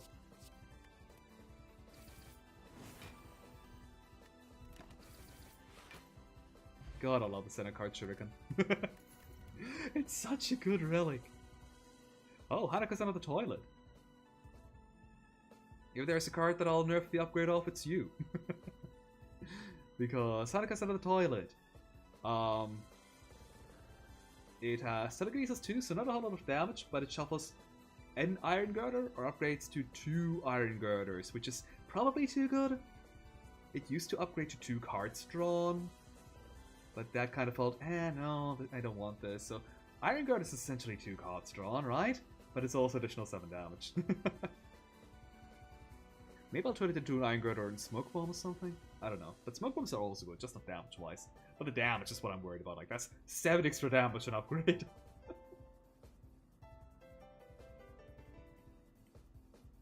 It's a good card. And an Urban Legend, too. Chainmail, what we've already seen. And Dramatic Escape. Gain 5 block, shuffle a Smoke Bomb into your draw pile. If you play this as the first card in your turn, add it into your hand instead, the Smoke Bomb that is, and get an additional 3 block. So an 8 block card upgrades to 11 block then, if you play it as the first card. And we can all enemies. This is fantastic for blocking purposes. But why do we need to block if we can just kill, you know? We meet again. But we also have Kokiri-san.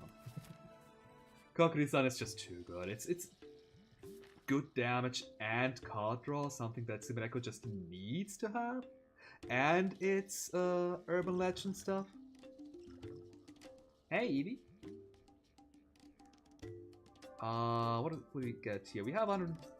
No, we can't buy all the relic stuff, I think. Let's check. No. Well, that's fine.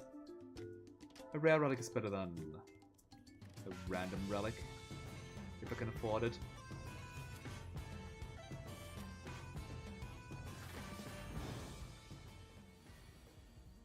Oh god, the Angel Mirror. My biggest nightmare. I might just chuck 2 potions here. Let's upgrade our entire hand. Play this defend. Oh, right, that was something. Well, that works.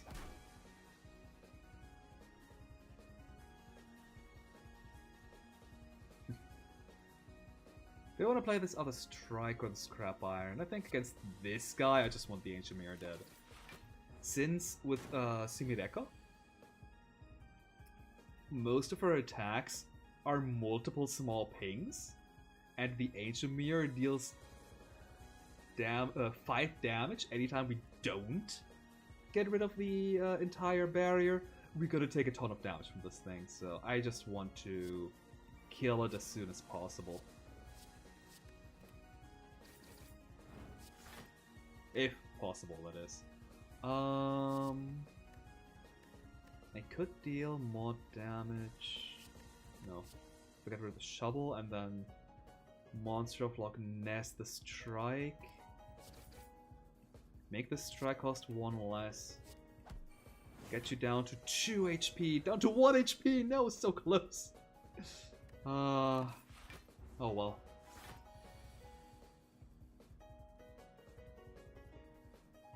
Okay, now what are we gonna do? I'm not gonna play the Spirit Box, it's kind of pointless at this point. It only costs 2, so we're not dealing too much damage with it. But we're at 12 block. I'm just gonna get rid of you to get hand space for Kokiri-san, which should be the strongest attack. Yeah, we made it.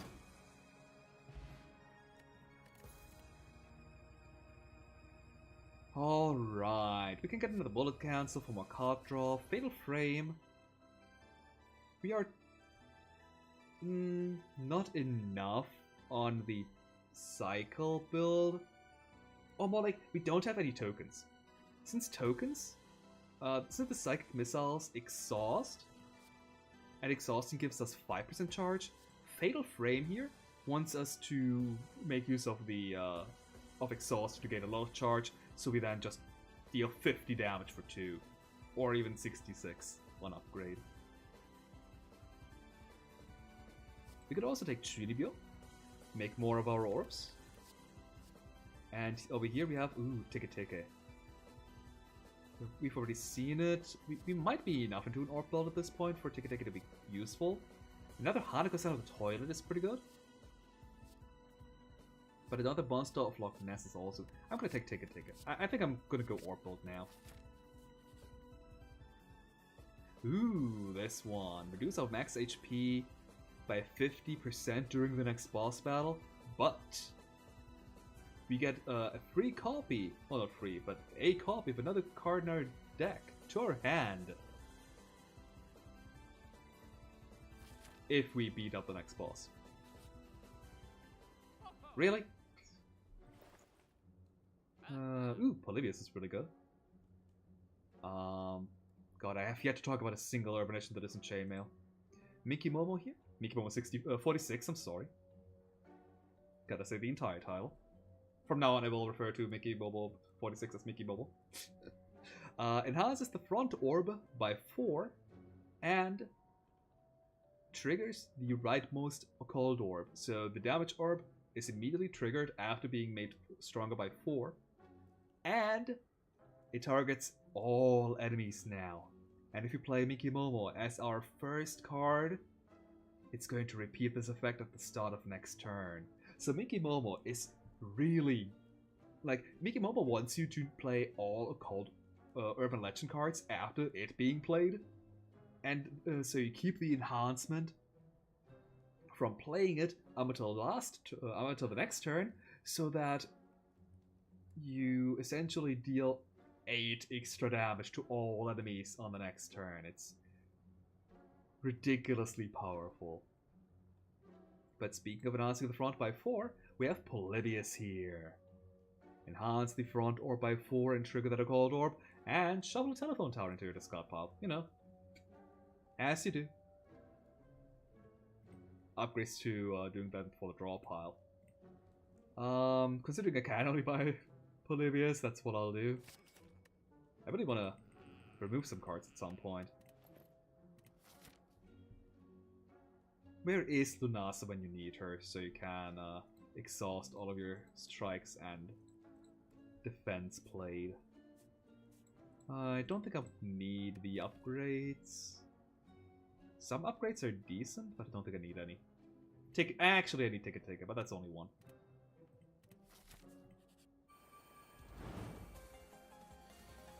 Right, Raisin. Raisin can be a bit annoying because you need to follow an order of operations for your orbs.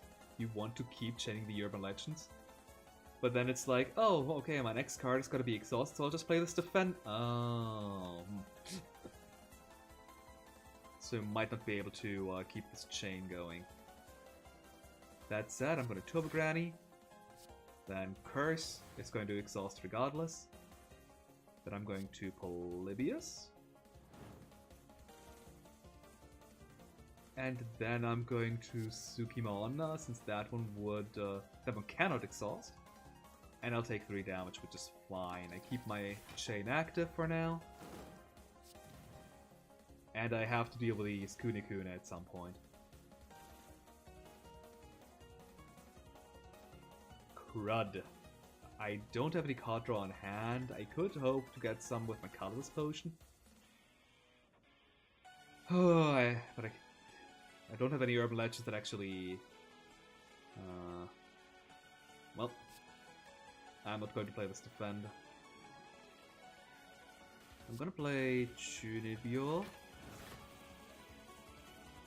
Exhaust my scrap iron. This hurts. And hope that my relic deals 1 damage to this Kune. Dang it. 25%. It happens. Am I going to use Slime? Probably not. I'm just going to use Spirit Box. ESP for 4, oh my.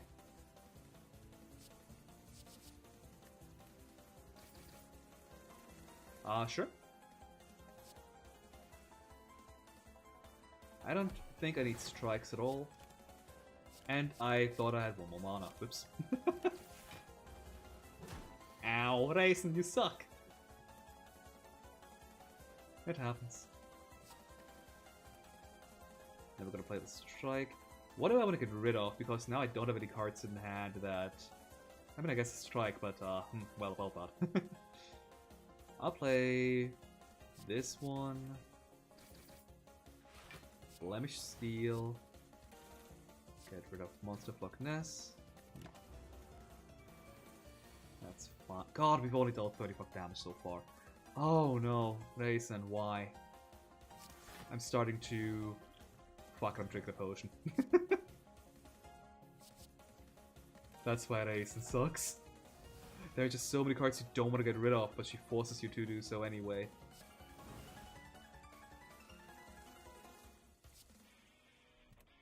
Be gone.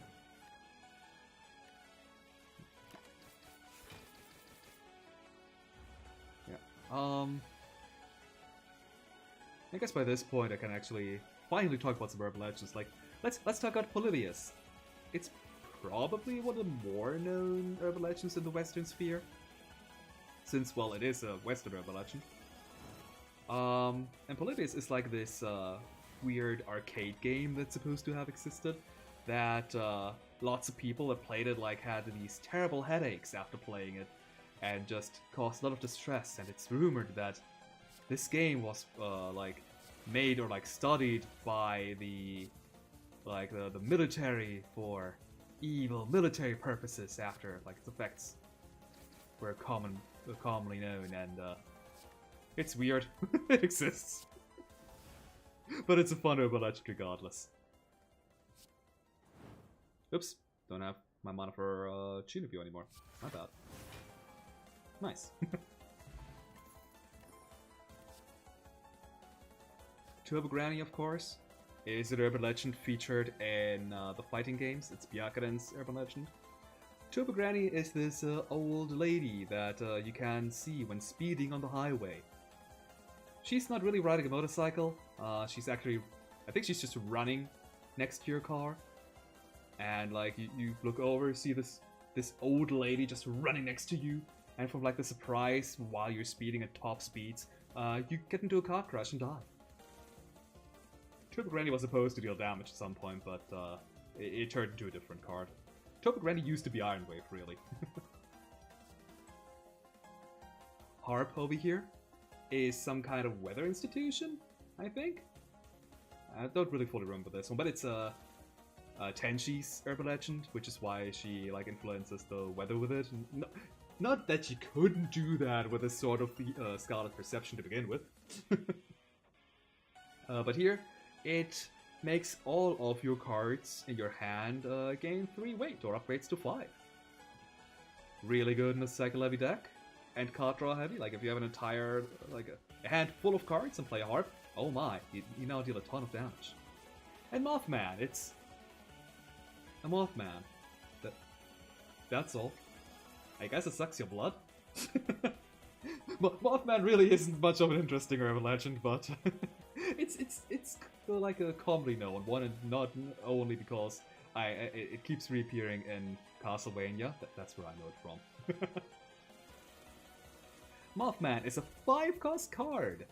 Enhances your next ARPA by 6, and upgraded even the 2.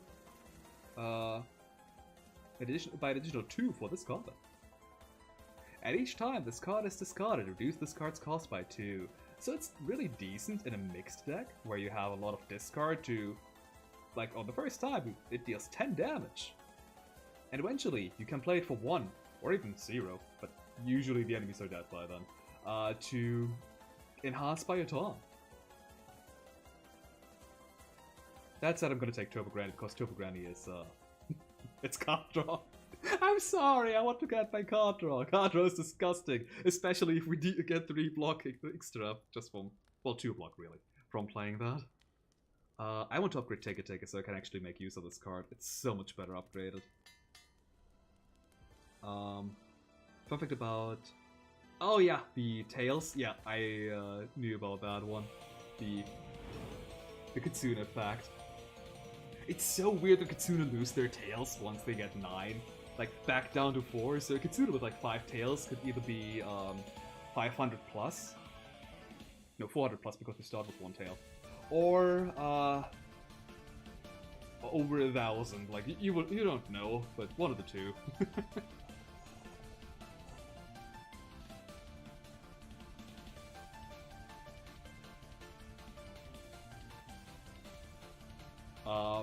While I'm here, Tsukimana is the gap woman. It's a woman that you supposedly see staring at you from tiny gaps in like your furniture. Surprisingly, this is Reima's urban legend and not Yukari's. Yukari's is the Teke Teke, which is a person that was run over by a train and got split in half, which is why when Yukari uses it in battle, she like separates her lower body from her upper body with her gap and comes crawling at you, which is the Teke Teke sound, incidentally. Like, it's the fingertips like clawing to get towards you. Spirit box here. Well, I consider it an urban legend. Is it one? Kind of. People claim they actually function. I say you're a scammer, but that's beside the point.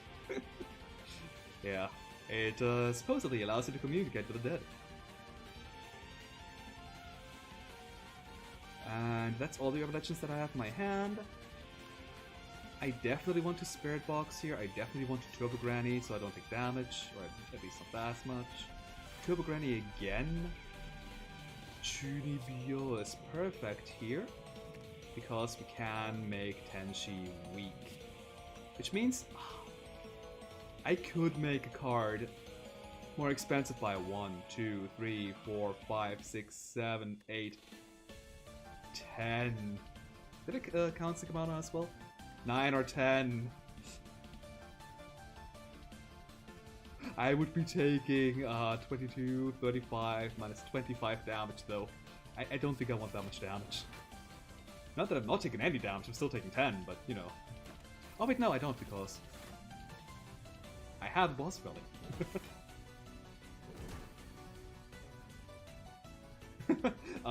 The Gap Woman is just stalking Reva? Quite possibly. It is rumored that Yukari is the goddess of the shrine after all, with how much Gap shenanigans Reima's gotten in recent games, especially the fighting games. I don't think I need card draw right now. I have a lot of cards in my hand already because of Tenshi's weather effect here. So I'm just gonna Akamanto. Do I want to ESP? I think I want to ESP. Yeah. Oh god, that's selective. Whoops. Now I'm going to Owl, which triggers all active Cold Orbs. Gives me a new Cold Orb. Incidentally, the Doubler doubles the effectiveness when unleashed. Doppelganger here is not going to have double the effect right now, because that's what it did, and it was broken. And now I can just play whatever, really. Let's Curse of the Colonel so that that's out of the way. And so I can do more shenanigans, I guess. I'm already full blocking, 16 damage compared to my 21 plus X block.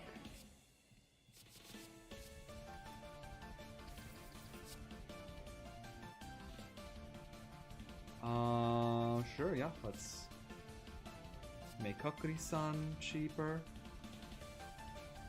Discard Teke, sure. That will trigger all of my orbs. Satoru-kun, so that the Pyramid Orb gets active. Incidentally, since it's here, Hanaka-san of the Toilet is Marisa's urban legend. And it is the urban legend of, so in the girls' bathroom in school. This stacks, incidentally.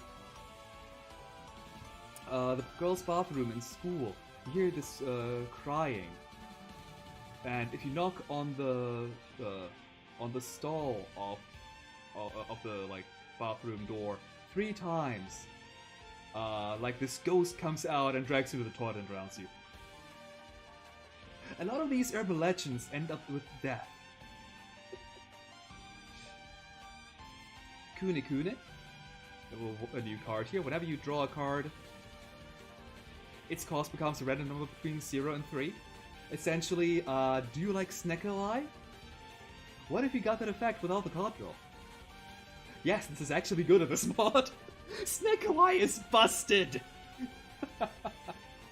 Because you like high-costing cards. And of course, Kune Kune upgraded makes it so the cards with telekinesis are not affected by this.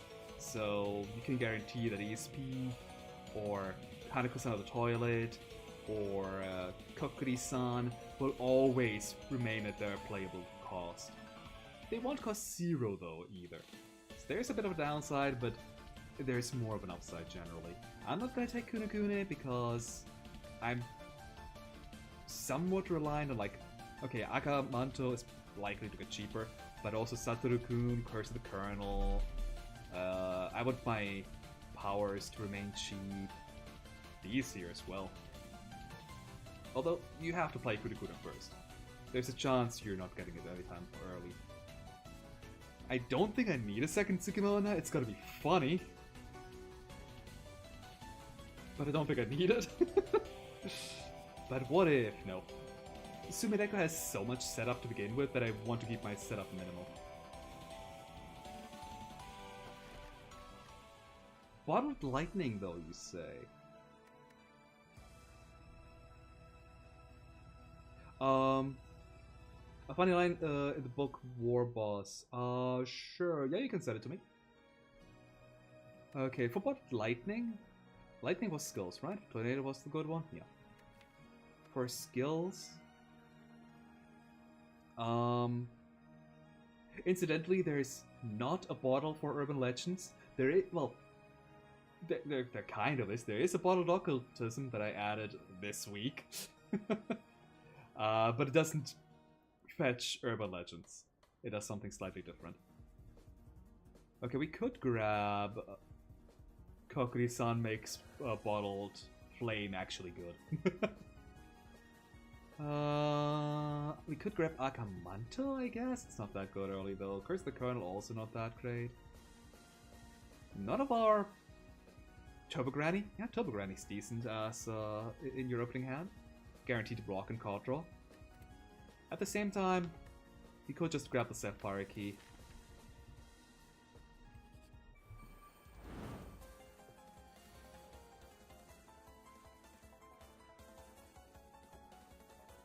Damn it, she's back.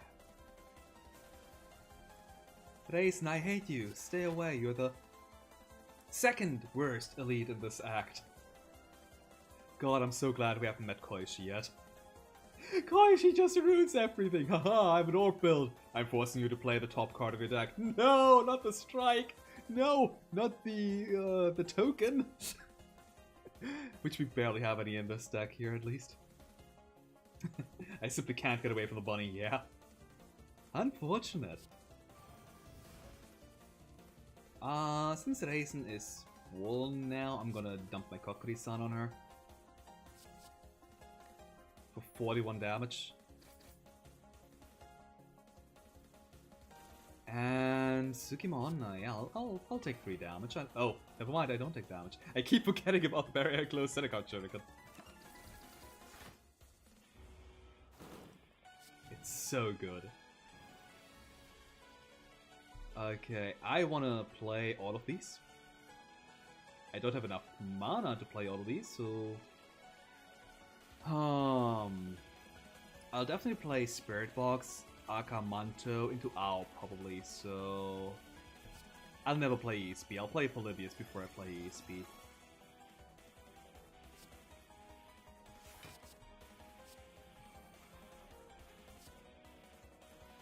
I could also just kill something with Aka. Owl gives me a bit more block though, but if I take down a 12, an 11 an 11 HP guy that deals 12 damage, that's possibly better. It really depends on where the weak orb lands. If it lands on a Raisin, that's much better. But maybe. I have a chance of drawing into Chainmail, you know?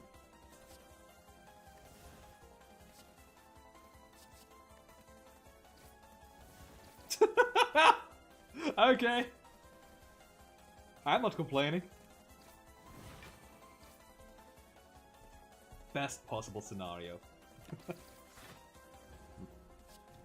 Oh yeah, spirit photography, incidentally, is mostly a reference to Nightmare Diary, or all the Shoot the Bullet games, really. But spirit photography is also like the phenomenon of you shoot a photo and there's this ghostly apparition in the background.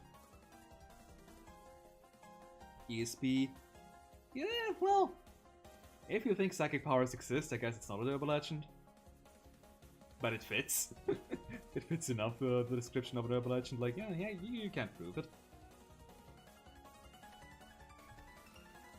What do we not need here? Defend. Probably. We have a 12 Granny. And Chunibyo. Well, Chunibyo still only gives 1 block less than defend. Okay, I want a Monster of Loch Ness first. So I get 2 cost less. Set the Raccoon is probably the least important card in my hand, so let's get rid of that one. Regrab. Kokori-san? Yeah, that's still good even for 2 cost. Take It isn't good enough yet. I'm gonna Kokori-san and just dump. Take It even, yeah, sure.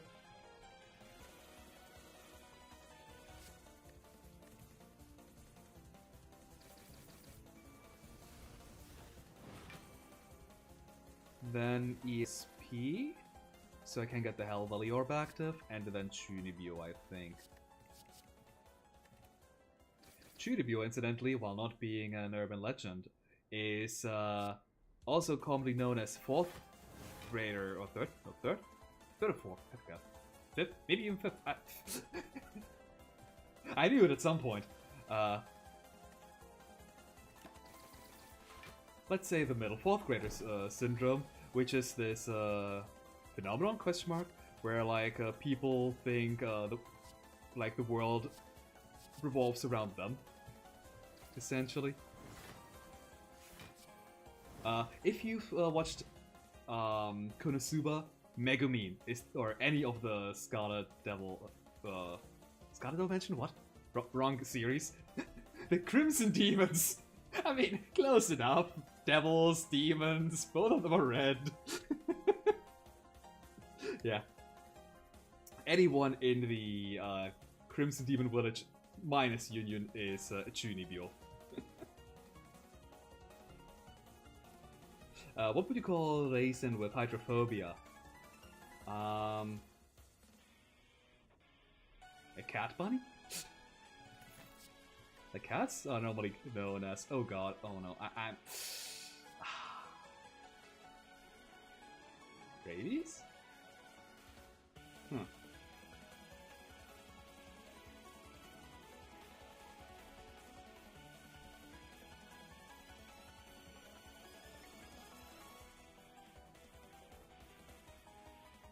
Anyway. Yeah, like rabies, but does that have anything to do with hydrophobia? If so, then that I didn't know.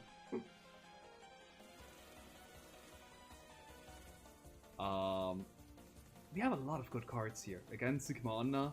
It's set up though. I don't want to have a second copy of it. Teleport. We generally, like, we already create like 6-7 cost cards. What if they were 12 or 14 cost instead? Oh, I did not know that. Okay, that's interesting. Okay, now it makes sense. You learn something new every day. Thing with teleport is it doesn't have it's not an urban legend, so it would break our chain.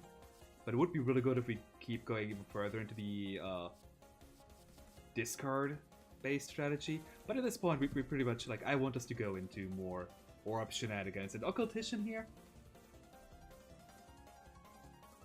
Yeah, it's Exchange your leftmost non-Iguaza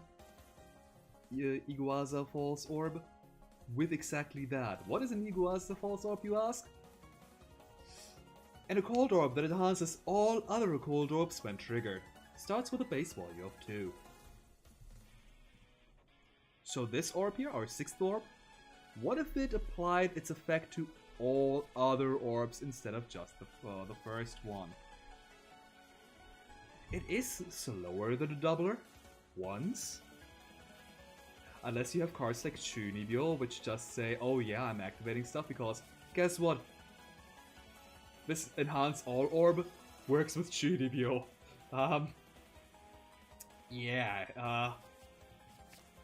Wanna see a really large orb?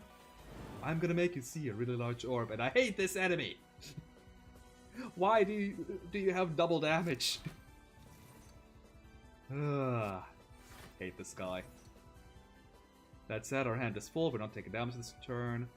I'm going to put some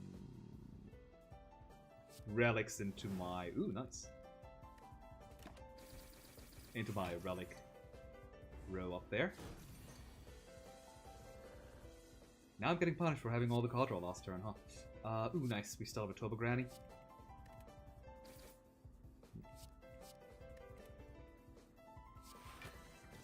Okay. Probably not Blemished Steel. I still need more block first.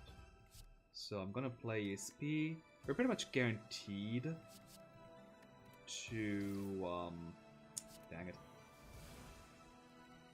To get him weak, so that's fine. I think I'm gonna Chunibyo into Take a Ticket. And that does prove. Never mind, I'm gonna Spirit Box. I'm going to take 1 damage due to that? Screw it, I'm just killing you. Yeah, Take a Ticket now made all of our inactive orbs that can be enhanced. Lucky. Halved. The 1 divided by 2 is, well, we're not rounding, we're truncating, so Pyramid Orb now no longer enhances. Unless we play a Spirit Orb. The plus side, all orbs were triggered twice first, so the Pyramid Orb still managed to upgrade our Tower of Babel Orb. So not all is lost.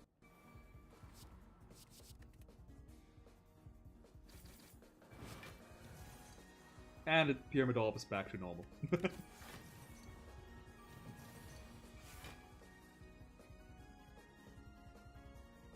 Ooh, yeah, Akamanto. That one is also a card that appears in the fighting games. And what Akamanto is like, so you're on the bathroom again. Well, I guess this time it's you and not a ghostly spirit. You're in the bathroom and you notice that you're out of toilet paper. So you hear somebody knocking on your bathroom stall, asking you if you want red or blue toilet paper. If you say that you want red toilet paper, you get your throat sliced open, coloring the toilet paper that this guy has in a deep red. And yeah, now he gives you red toilet paper. How nice of him. If you say blue, instead, this man in a red cloak will strangle you to death until your skin turns blue from, well, asphyxiation, I think. And then he skins you and turns your skin into toilet paper. If you say any other color, he says, fuck you, and kills you. Don't encounter Akamanto, he will die. Unless you give him a mandarine, supposedly.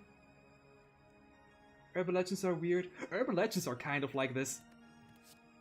Like, somebody tells you the story, and then, your friend tells you the story, and then you go, oh yeah? Well, if I encountered Akamanto, well, I'd say orange and give him a mandarine, tangerine, what? A tangerine, because then he would leave me alone. That's how that urban legend goes. So many of them sound like that. Human combustion, though, is not one of these. Human combustion is just the phenomenon, or spontaneous human combustion technically, but I didn't have enough text for that. It's the phenomenon of people just spontaneously bursting into flames. I don't know. It's Moko's urban legend though, so I had to include it. If you saw the it's not called the Immortal, yes. If you saw the Immortal mod that I played like 2 or 3 showcases ago, it also had the human combustion. I had to keep my mouth shut to not say, oh yeah, I have that too, my mod. Because I have all of them! I think. Maybe I cut 1 or 2 from the game, but I don't think I did. I think I kept them all in the end.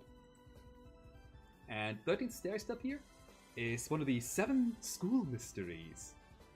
Where like you're going up the stairs in your school, and normally the stairs are 12, like have 12 steps.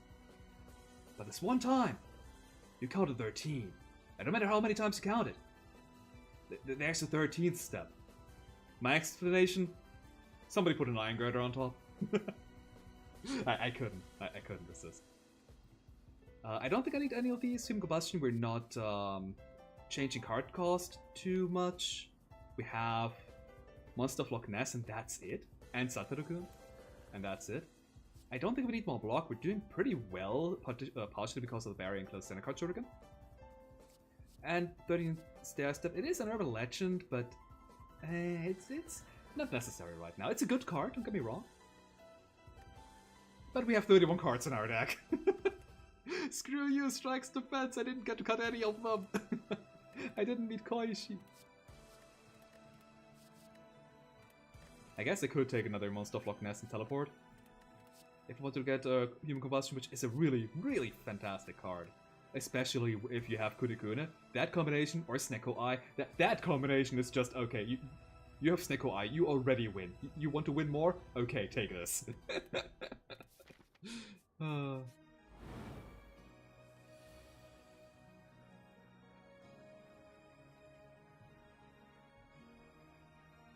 Okay, oh, that's unfortunate. We have to decide if we want to get card draw or cheaper cards. We do have Turbo Granny. We are drawing 3 additional cards. Which would be just... yeah. Let's do the Turbo Granny and Sigma Onna. Draw to Kokiri-san, more card draw. Fantastic. Into ESP and Take It. I don't want to play Take It just yet, and I don't want to discard it either. Then again, I don't think I need it. Like, this is a random hallway encounter, so just 3 extra damage I deal is good enough. Do I want to play Spirit Box or Scrap Iron? Scrap Iron gives me a relic.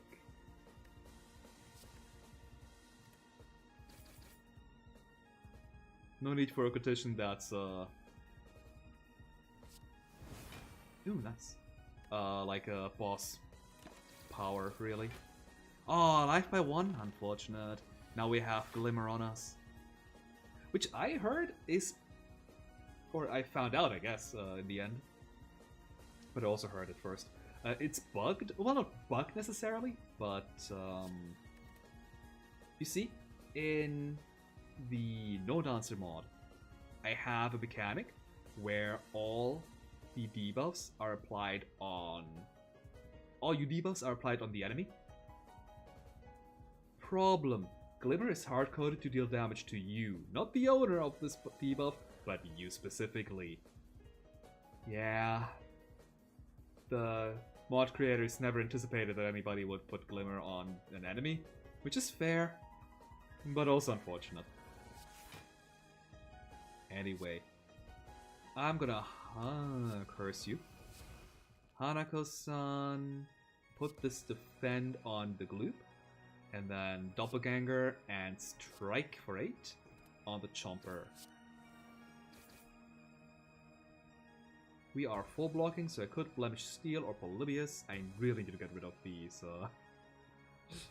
shop cards at some point. But they break my combo!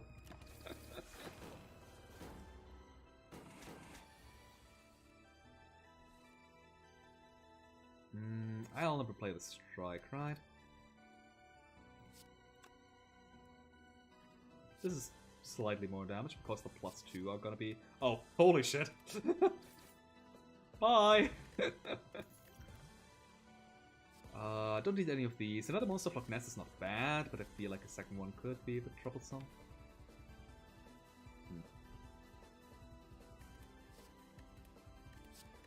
I have too many of like these cards here. That's the problem.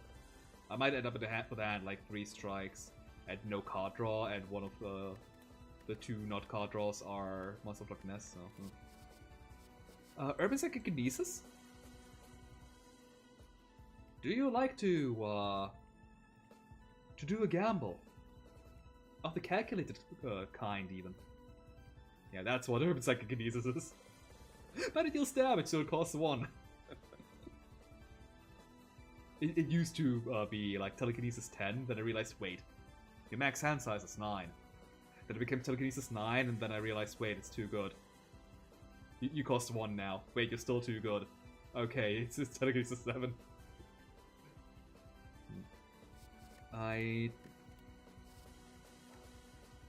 Problem with Urban Telekinesis is that you do need some card draw prior, but it does allow you to just dump your entire hand, which is really good. But it's not an Urban Legend, so I don't want to take it in this deck. Tenchi's back! Hell yeah! God. I can't believe that I prefer Tenchi over anybody else. Tenchi always deals so much damage turn 1, but Koichi just completely annihilates you.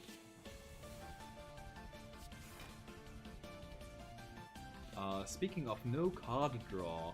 I mean, I guess I'll Polybius? And Monster of Loch Ness the Ticket. Do I Occultician here? So I activate the card draw? Yes. Then I Doppelgang to draw 1 card. Chunibyo to draw 1 more card, gain some block and do all these shenanigans. And now Ticket. Oh no, my Iguazu False Orb. Oh wait, it activated! Aren't you not supposed to buff yourself? All other... I need to check that one. Ah. There might be a bug here that I never caught. Oh, regardless, everything is buffed. Even the Pyramid Orb. How about Flandre? Is she worse than Koichi? For... in this mod? For Sumireko? No. Flandre? Yeah, she just makes you go up and down and hide behind Remelia. Koichi? She makes you play strikes. Or tokens. Which I don't have any of in my deck right now. These Iron Girders, she makes you play them and for 1 mana when it's a 0, like, not unplayable even. It just goes to discard pile for nothing.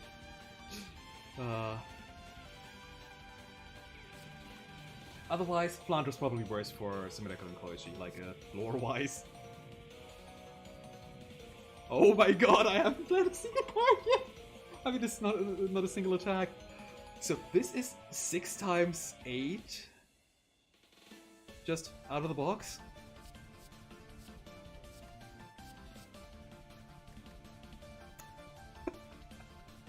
+1.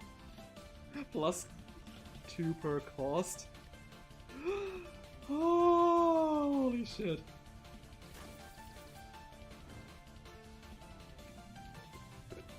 She used to have health. Oh, that's funny.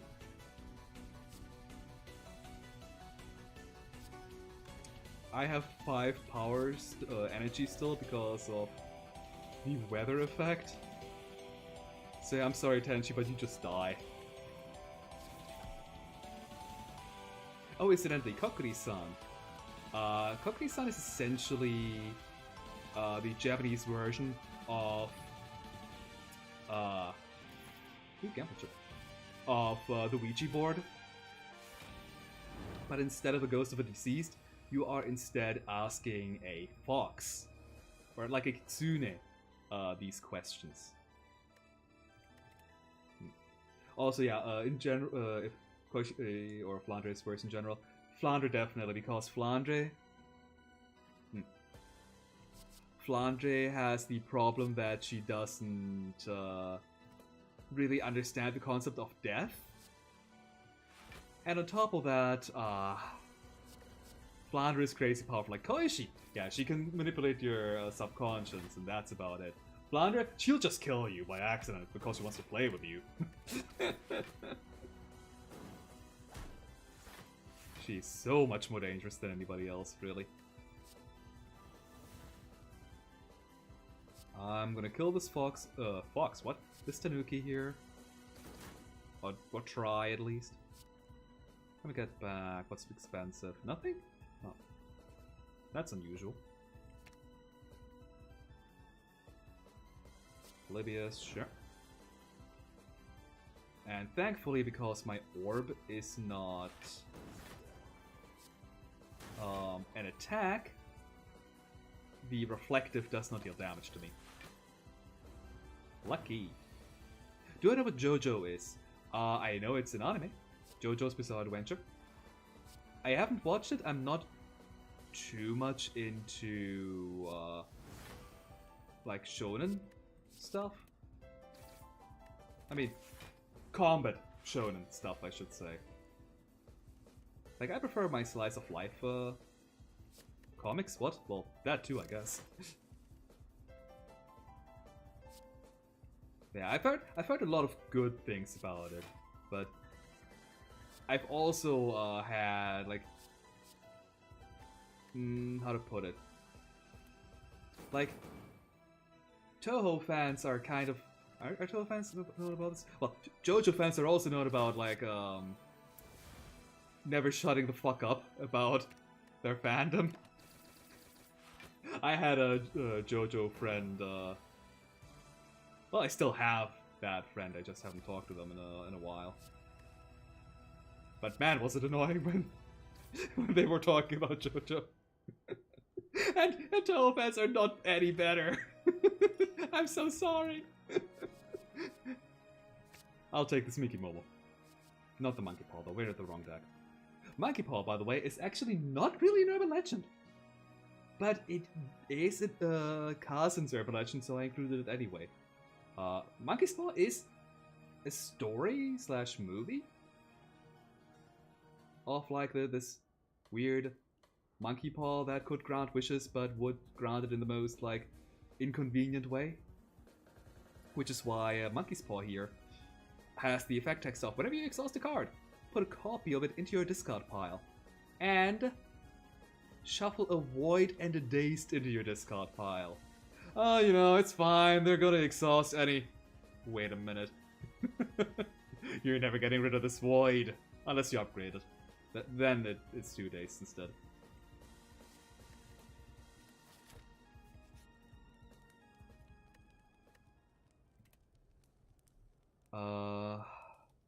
I think at this point I kind of want to upgrade my Doppelganger so that it doesn't exhaust anymore. We are making use of triggering orbs a lot.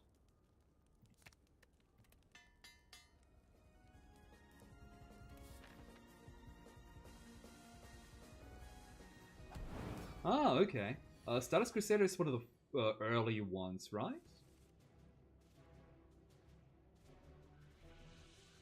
Gambling chip. Let's just dump everything here. We could keep Turbo Granny, but I'd rather just have a good chance of getting a card. We have so much card draw that dumping some card draw is fine.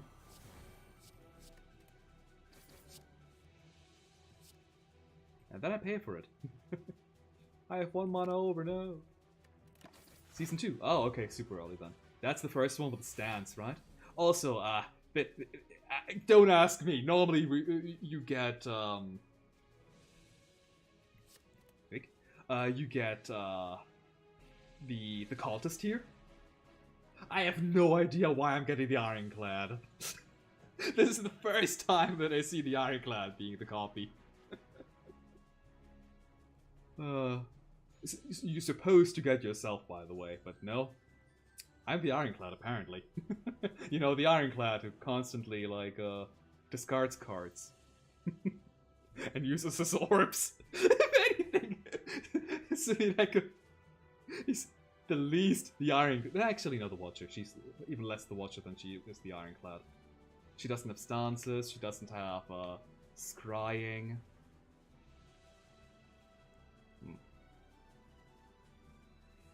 She does have hard, like, high damage amounts, though.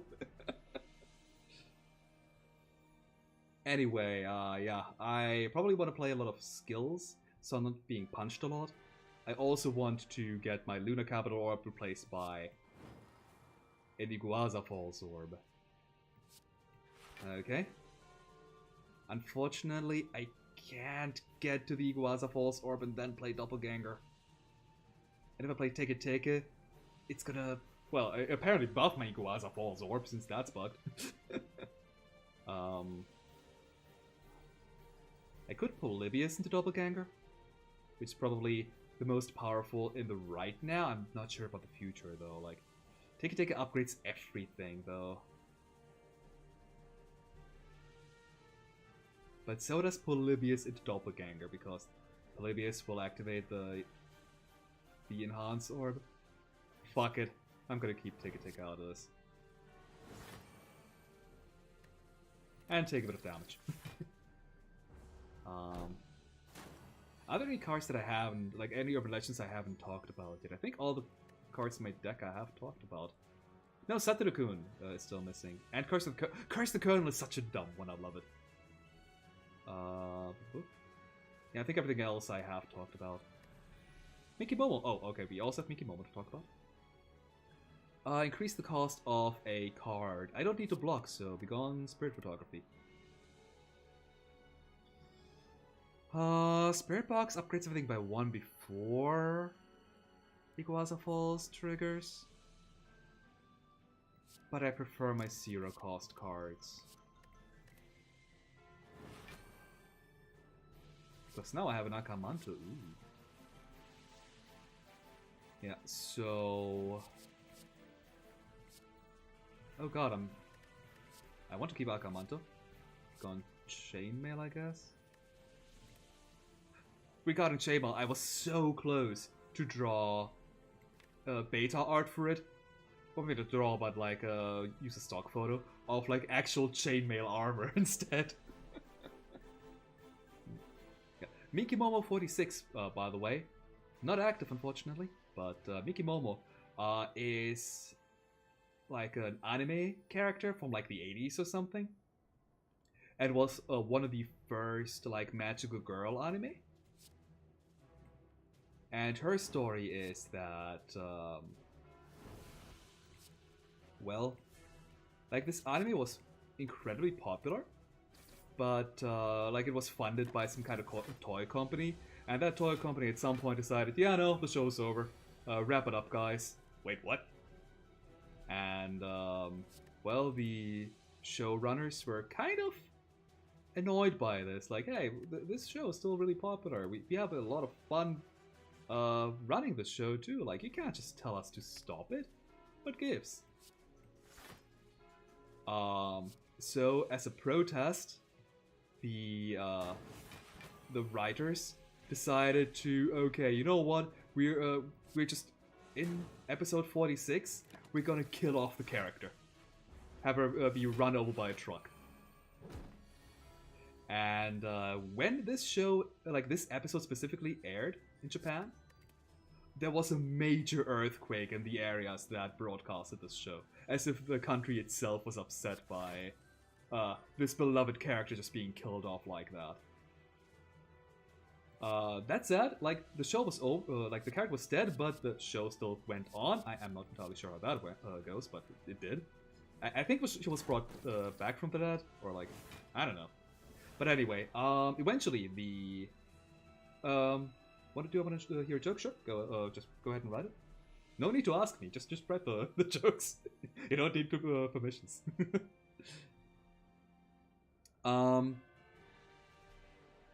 Yeah, eventually the final episode aired.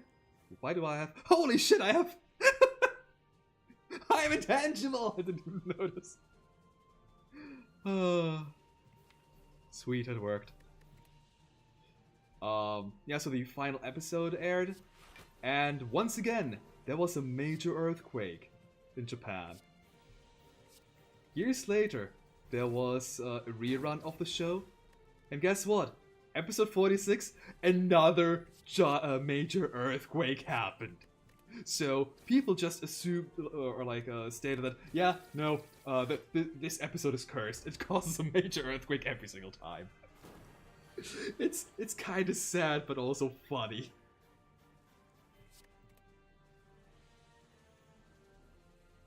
Where's my block?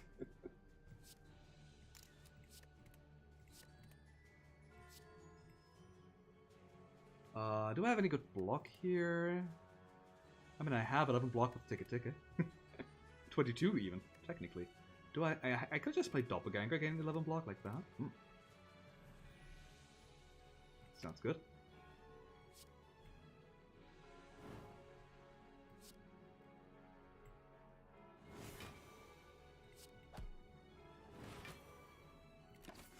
And full block. And I have not played a single block card. That's why orb scaling is dumb, and why the Iguaza Force Orb is so powerful. I'm gonna card draw here. What do we call Doremi that makes nightmares and eats dreams instead? Isn't it just a Hypno? Or like a Drowsy?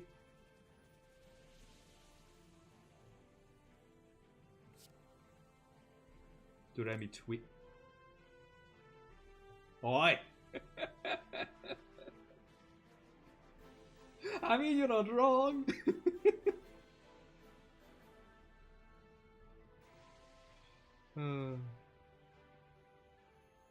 Okay, I think... Kokiri-san has telekinesis 12, but at the same time could just Akamanto.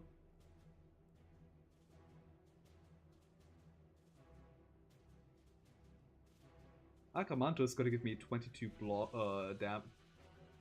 It's going to deal 22 damage and give me 11 plus 9 block. Yeah. I'm going to kill you without playing a single attack card from this point onward. Honestly, like, Twitter would be, well. So, from my Twitter experience, I should state, isn't that bad. Mostly because, I lied, you're gonna be killed by a chainmail. Because I'm just following, like, Japanese artists. In that sphere, Twitter is, like, so... I killed them both. It's so wholesome. Well, yeah, also wholesome. Sometimes a bit lewd, sure, but generally just some good art. Like, you love to see. Just fantastic artwork all around. But then, like, as soon as you go into the Western Twitter, it's a hellscape. That said, I still don't like Twitter as, like, an art site because it's so hard to see... Like, to actually follow art of a person. Especially if they also tweet about, like, oh, I've been going there and eating that food and stuff. It's like, I don't care about these photos that you took. I care about your art. I like to keep art and, like, personal life separated. By that I mean, I just don't post about my personal stuff on my Twitter. Just my weekly artwork, that's all you get. Anyway, 3 new cards here. We have, there's an app for that. I love that title. I don't know where I have it from, but it's just, I just love the sentence. It's so silly. And what it does is, choose a card from your draw pile and add it to your hand. Accelerate that card. So, in total, it's essentially Seek.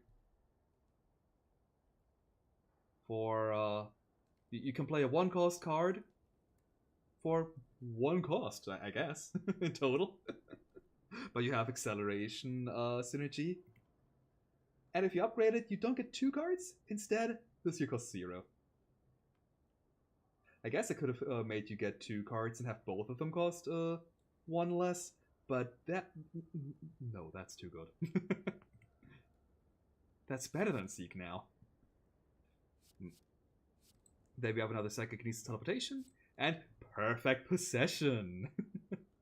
Initially, this card was just literally the Perfect Possession from, like the Possessed debuff from my last mod. But back then, when I first implemented Perfect Possession, Weak did something, but Vulnerable did nothing at all. So I decided, no, I needed a different effect. Went with this one, and then Vulnerable actually did something after all. But I kept this effect because it's just so much more powerful. Well, more powerful, but also more interesting than just, yeah, I guess you have debuffs on you.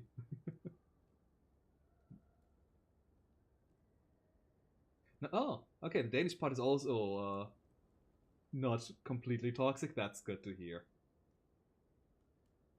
So yeah, Perfect Possession is actually a really good card in our deck too, because we activate a lot of orbs. That said, I don't think we need it. I think our game plan is just getting to the Enhance Orb and completely destroying everything. But I want to show it off, so there we go. Phrased Relic of them all? Hell yeah. And let's head to Gensokyo once. We're already at the 2-hour mark. Oh, this mod takes forever. The one downside of, like, having to make sure that everything's in order, that you don't break your combos, that you have to choose which cards to discard, everything takes so much time. It's a bit unfortunate, but it's also really fun. At least for me. I don't know about other people. Although my playtesters said they enjoyed it, so there's that.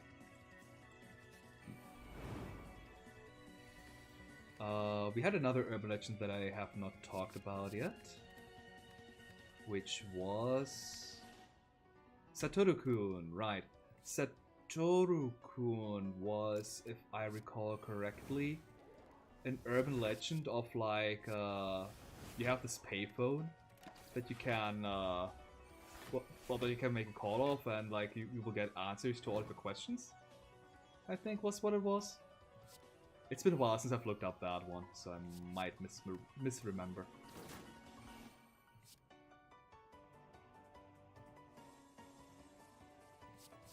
But it was definitely something along the lines of that. Not too interesting, but it is really good for like a fetch card, you know? Speaking of, let me Satoru-kun, anything really? Probably bullet cancel? No, Akamanto. It's the same really. All I want to do is play Teke now that all the orbs are full.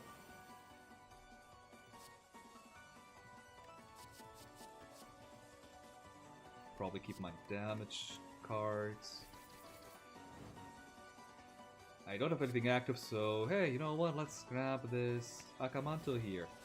So I can play Akamanto and deal 5 damage to you. I know I could have just ESP'd it to death, but it's dead regardless. Let me have some fun, damn it! I think we've seen all of these already. FA plus draws 3 cards now, much better. Mothman we've already seen. Pyrokinesis we don't really need. What's our boss anyway? Ah, Flandre. Yeah, no, I don't think we need that one. So I'm not taking any cards. I don't care about you guys. Oh wow, we might actually be cutting the card soon. We need some blocks, so I guess I could keep Bullet Cancel and Turbo Granny. Yeah. I'll get rid of Satoru-kun though.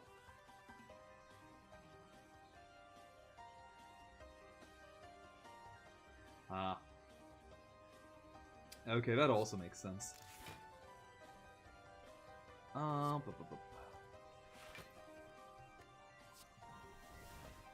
The last card now, last urban legend in the deck that I have talked about was... There was one more, right? Incidentally, Perfect Possession... Is Perfect Possession an actual urban legend? I don't know. Was it just made up for urban legend? Antinomy of Common Flowers? Regardless, it's the urban legend of exchanging bodies with somebody else. Monster of Loch Ness, okay, I think I didn't talk about it, but everybody knows Nessie. Like, come on, you know Nessie. No need to talk about it. I've talked about Teka Teka, talked about Toba Granny. Maybe I did talk about all of them and it just... Oh yeah, Curse of the Colonel, right. Curse of the... Curse of the Colonel is a really dumb urban legend, so... I'm just gonna make him over here. You see, there was this one American sports group. I don't remember if it was football or baseball, one of the two. Some kind of American sport. I don't know them. I'm German. Why would I know American stuff?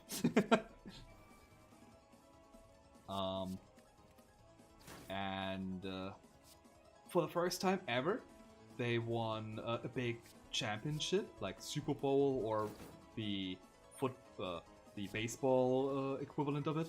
Again, I don't know.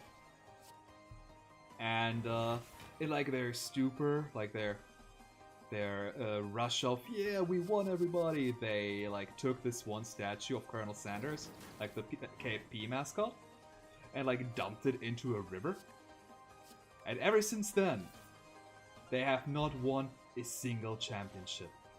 They have been cursed by the Colonel. And incidentally, this is also a reference to Higurashi because, hey, Kenta-kun, I can make a reference to Kenta-kun? Hell yeah, I'll do that. I think I'm gonna get rid of this Blessed Forge. I'm never gonna use that one. Ooh, Death Cancel, new card. 0 cost, 3 weight, gain 3 block, and at the start of your next turn, gain charge equal to the remaining block. Calipers would be good here. Deplete 25% charge, gain 3 more block. Play this as your first card or deplete an additional 50% charge, gain 3 more block. You know, pretty good. For free. It upgrades to everything being 5, which, yeah, that's also really good. Like, that's a really powerful upgrade. 15 block for Seer, well, you have to get rid of your flash usage, you have to deplete 25% charge, or otherwise 75 in total. There is a cost to it, but still, that's a lot of block. Ooh, you're upgraded. Now you're a lot more exciting, but still no. Oh god. I don't like you being upgraded though.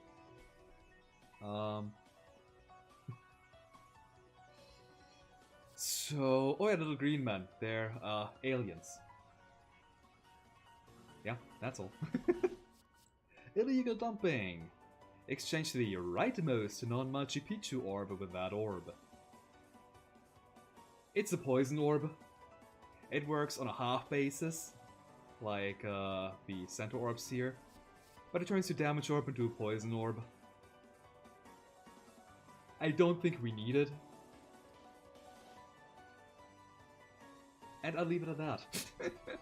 It's disgustingly strong, but we already have something disgustingly strong with our Enhance Orb. New cards. 3D Printer Gun, hell yeah! Exhaust your hand, deal 5 damage per cost of the exhausted cards. So something like Delusion of Grandeur with a 3D Printer Gun. Holy hell yeah, you gotta deal so much damage from high costing cards. We have Double Esper. Cards discarded from Telekinesis deal 1 more damage, upgrades to 2 more damage per cost. So pretty powerful in a high cost game plan as well.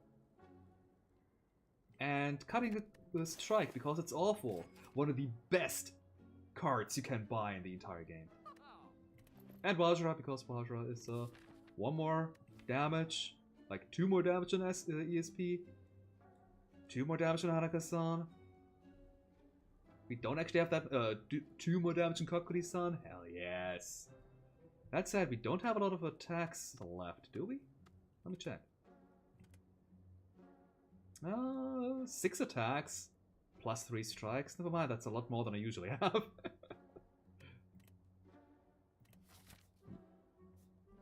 Do we get another shop? Maybe in one of the question marks?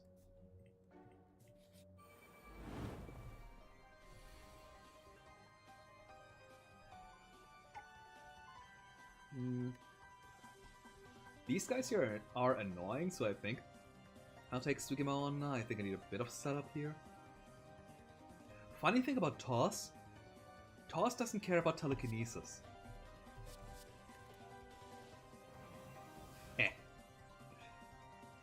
That said, I don't really have good means of making use of that, so maybe it was not the smartest idea. Never mind. Maybe I do. Do I care? Yeah, I do care about the combo.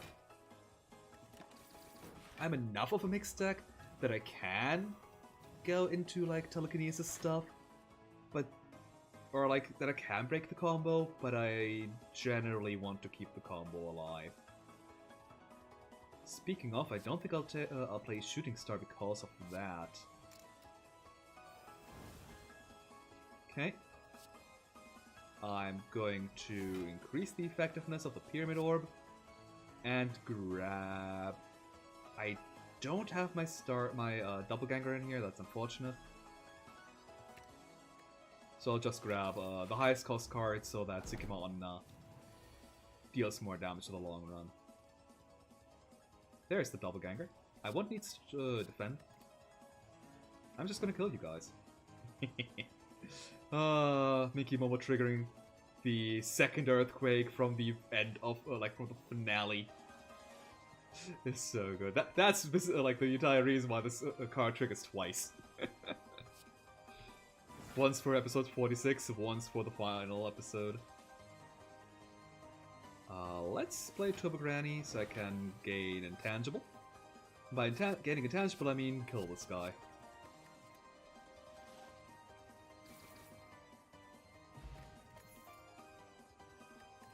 Sumireko is probably one of my strongest characters. Also, speaking of Higurashi references, Bito-Bito-san! Game block. Activated additional Cold Orb. Hell yes! Gaining more Cold Orbs, you say? Bito-Bito-san is like this urban legend. I'm not entirely sure if I'm not making things up now, though. I wanted to look it up again to check if I'm mistaken or not, but... So, Bito-Bito-san is this urban legend of, like, this spirit? This creature? You don't really know. It's something... I think you can actually see it. I don't know. But you feel like something's following you. And, if you suddenly stop, you hear an extra, footstep of somebody just stopping just one step too late after you.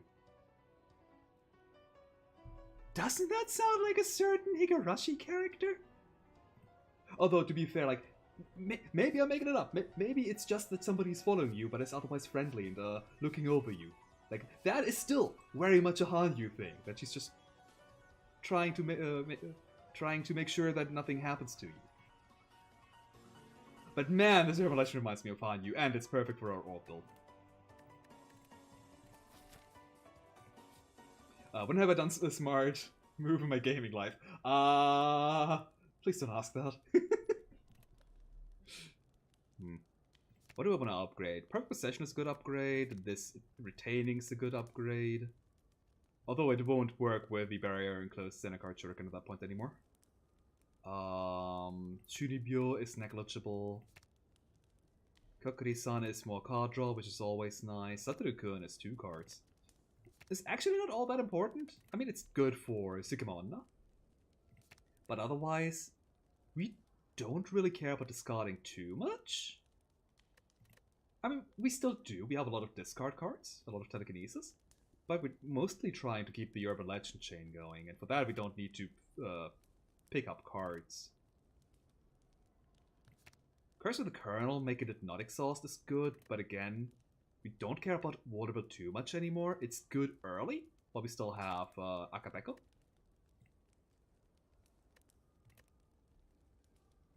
I think I'm gonna upgrade Perfect. I haven't played you a single time. Polybius is not too important to upgrade. I think I'll upgrade Kokuri-san. Card draw is too important. If you try to keep a combo going, then you need to have your card draw.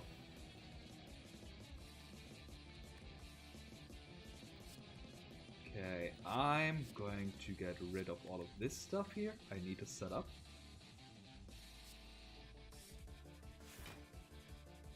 Spirit Box sounds fantastic. I'm kind of sad that we haven't run into the mummified hand, but nah, there's a lot of relics. It's not uncommon that you don't run into it. It's a really good relic though, is the thing. Ooh, I'm taking damage from both of you, huh?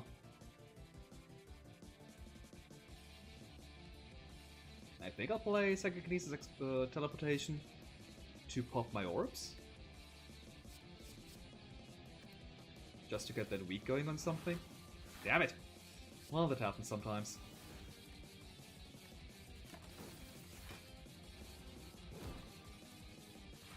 Sure, go ahead. Only 1 damage taken though, wow. Nice.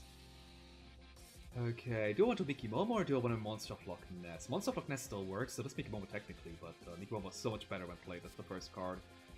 Okay, what am I gonna do? I am going to Turbo Granny. I mean, I am, but I'm going to Mickey Momo, Monster, Turbo Granny,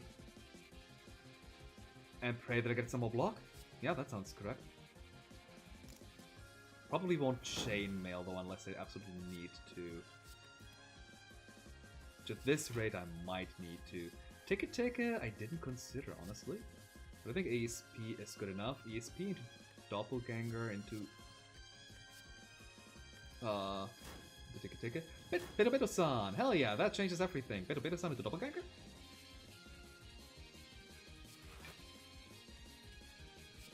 No Take, but that's fine. And now I'm going to Chainmail to pop all of my orbs. And take no damage.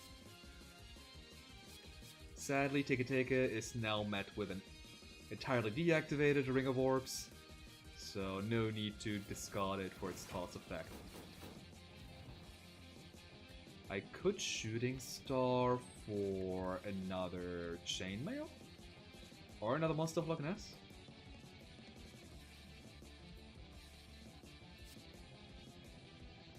Maybe another Monster of Loch Ness means that... wait, that's 1, 2, 3, 4...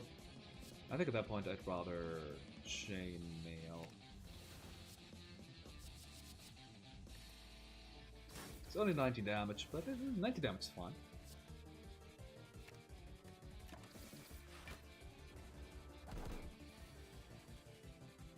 The older you get, the more curious you are because you keep asking questions.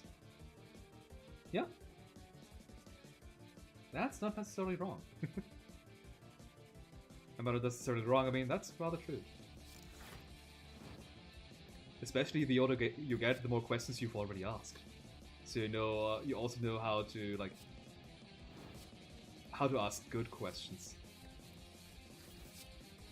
Higher quality questions, you might say.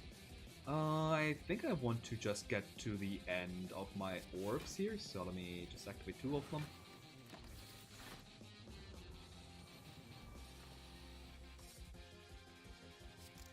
Oh, that's a sad hand. You don't like to see this. Well, we're gaining some card draw out of this at least.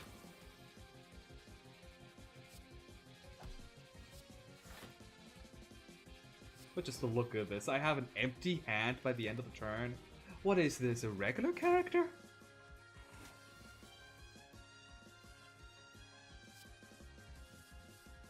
For this, Sumireko, I'm sorry, but you need to die. Wait, Sumireko. No, Kaz, don't die, Sumireko, please!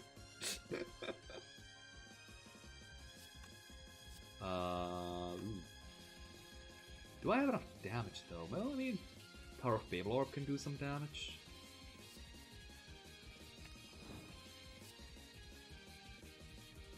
I'm just gonna try and see what happens.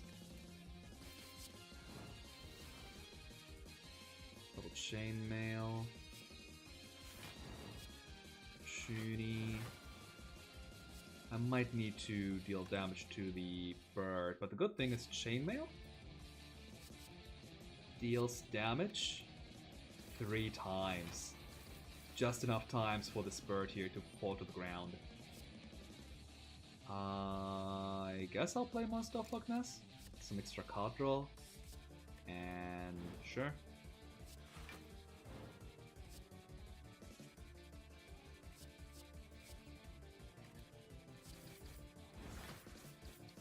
Doppelganger. Ooh, wait. She's dead. Explosive potion, I don't think I need. I'd rather have a colorless potion. Both are kind of bad. Oh my god, I was wondering when this would come.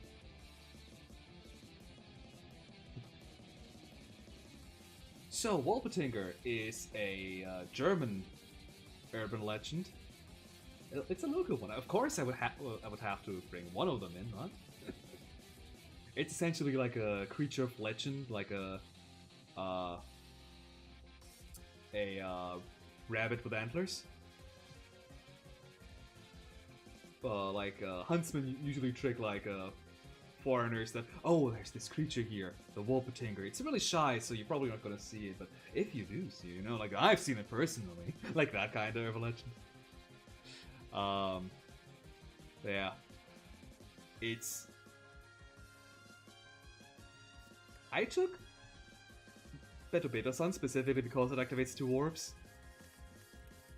What if we activated 2 orbs and enhanced 2 of them? I mean, activated 2 additional orbs, enhanced all 3 of them by 2. We have finally found the missing piece. Unfortunately, I cannot upgrade it anymore if I want to fight this elite. That's unfortunate.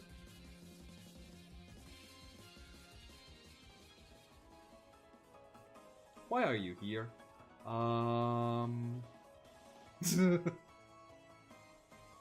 Gain 1 ritual, you say?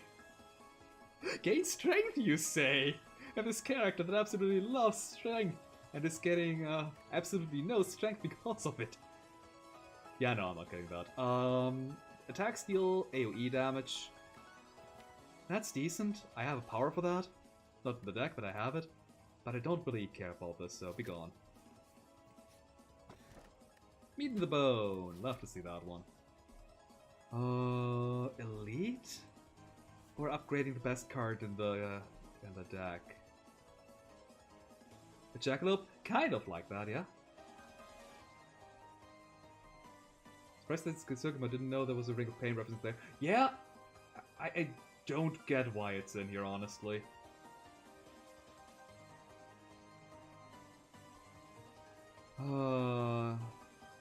I'm powerful enough, I don't need to upgrade the card. I can upgrade that when I'm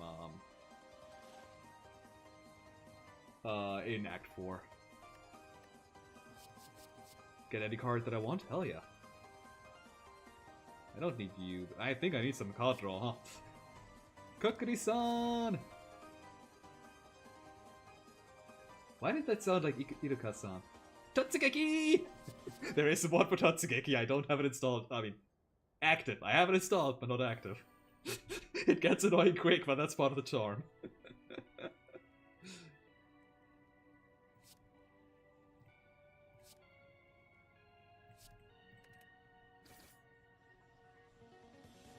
Man, my hand sucks. At least send it a bit better. Ooh, I don't know what my cards are. That is going to be Mr. Kentaku. That here is... I never mentioned attack. Okay, oh, you're Kokiri-san, of course. You are probably Sukemon. I don't think I need you this battle. I do want to keep Polybius though. Another Kokiri-san, lovely. That is probably Wolpertinger. I don't need the 12 Grannies anymore, I have enough of them now. You're my starting card. That's fantastic. I'm going to Wolpertinger into Doppelganger. Shit. Well, wrong guess. Should have taken a ticket instead. I thought I could do that afterwards. Oh well. Curse you, monster of Loch Ness. Right! Oh no, it couldn't be Doppelganger because that's in my discard pile. Crud. I played myself!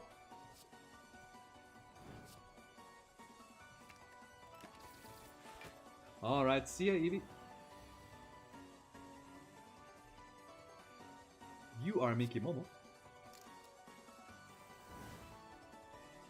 You're Akamanto. I mean, that was easy to tell.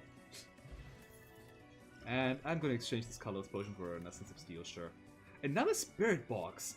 I already have quite a bit of setup, but I've had decks with more setup, so I can't take another Spirit Box, really. Because it's upgraded, that's pretty much the only reason. And I don't care about any of you.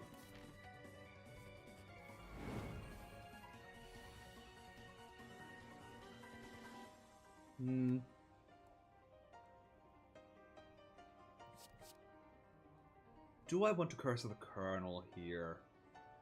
Or am I fine with only having one I think I'm fine with that. I think I'm fine with the monster only having one vulnerable. Spirit Box, Kokuri-san.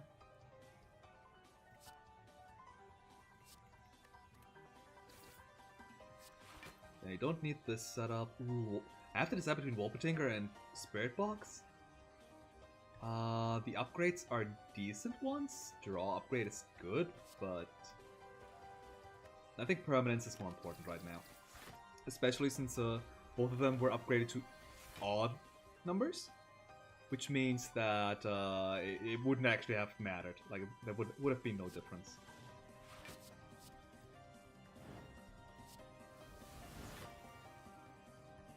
Now I want to deal as much damage as possible to clear as many of these debuffs as possible. Which means I only have 4 cards regardless that I can discard. I could also just Shooting Star into like Kokuri-san and discard my entire hand after. Because I'm gaining additional +4. Right, because of the double. In that case, I might as well just monster off Loch Ness. One of these 2 Kokuris. Up.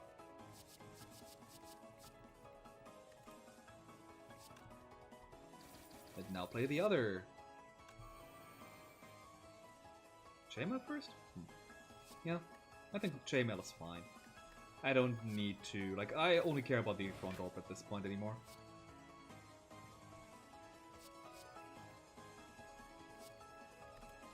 Like 13 damage every other card played is pretty good.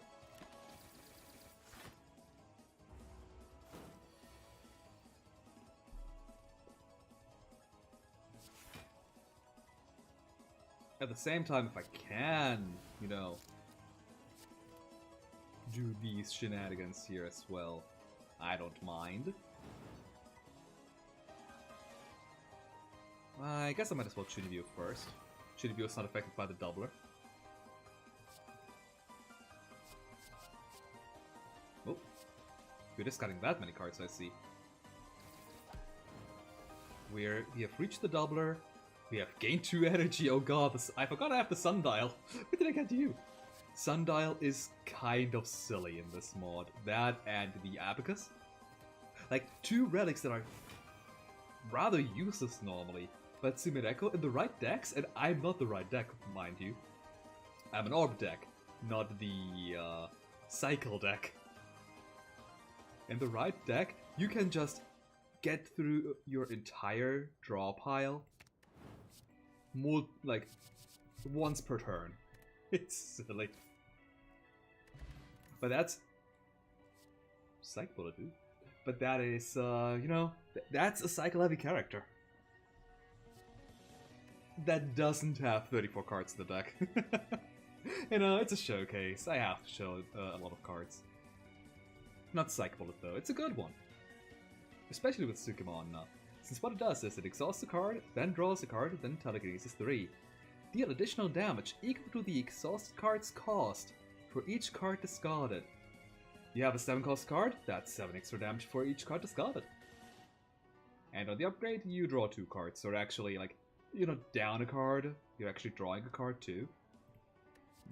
And Hashak-sama is an urban legend that is the 8-foot tall, I think, which is a creature that abducts small children. Presumably kills them? I don't know, but it wouldn't surprise me. Half the urban legends that are in my mod kill people. I'm going to count causing earthquakes as killing people for this purpose.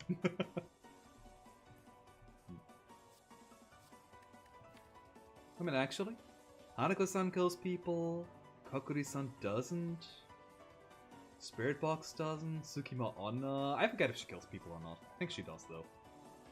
Beto doesn't, Akamanto does, Curse of the Colonel doesn't, Miki Momo, kind of, Monster of Loch Ness. Nobody has ever gotten close to it, so... Perfect Possession, Polybius drives people insane. Possibly kills them from headaches. Satoru-kun doesn't. Ticket does. Wapatinger doesn't. Huh. A lot less than I thought it would. 2 psych bullets. This game wants me to take it. No. Ooh, another shop. Nice. Here we have Accelerator. Gain 3 block whenever you change the cost of a card until the end of turn. Yes. Oh, Heavy Anvil. One of the... This year is... Is it the first shop relic I've made? All starters, strikes, and defense become... Heavy 2. Gain 2 weight? I guess I could have heard it. Regardless, yeah, they gain 2 weight. A Heavy Anvil, used to comically drop on unsuspecting passerbys. So, if you have that one, and are in a deck that cares more about cycling, all of these here now deal 4 damage instead of 2. Which makes them a lot better. Like, you'd still want to cut them, but they aren't trash anymore. Otherwise, I don't think there are any cards we haven't seen yet. And I'm gonna keep my money for the next shop. Cut another card, maybe. Oh. I do have Hanako-san in my deck, yeah. As per usual, I think this is the... Is this the first? Yeah, I think that's the first, hidden dialogue we've triggered. And it's one of the easier ones because it's Act 3 with a common card. If anything, it's actually harder for Marisa to say a normal dialogue. Just because of how good Hanako-san is. And Marisa has like 4 different dialogues you can say.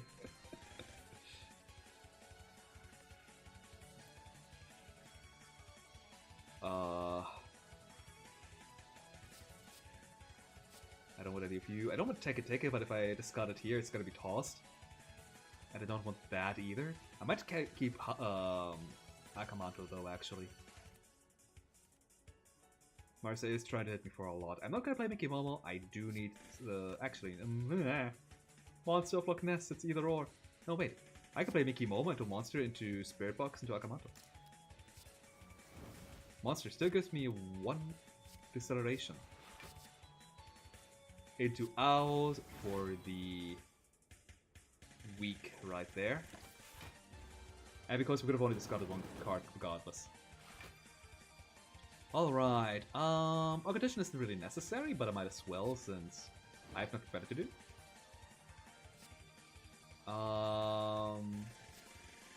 Spirit Photography first. Into... Do I want to strike? Strike's not worthwhile. We're only getting 1 card though. A bit of a sun.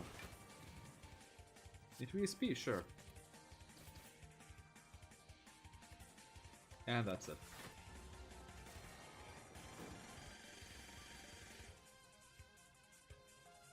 I don't care about what I upgrade with Wolpertinger. Well, no, I do care. I want these last 2 actually to be upgraded. So Kokuri-san first. We don't need additional card draw, I don't think. I forgot to play the Cursed Colonel, my bad. Wolpertinger. Perfect Possession. And trigger all these orbs next turn. Could have done this journey a bit better otherwise, but... whatever.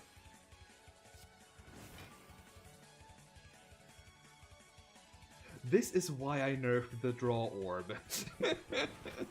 To be fair though, we are heavily increasing it right now. Hanako's son, sure.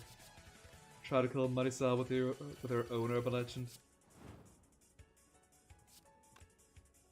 40.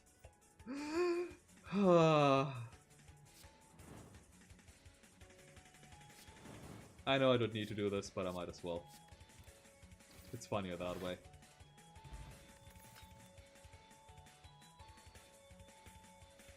Well, that's funny. Minus reacts to this card.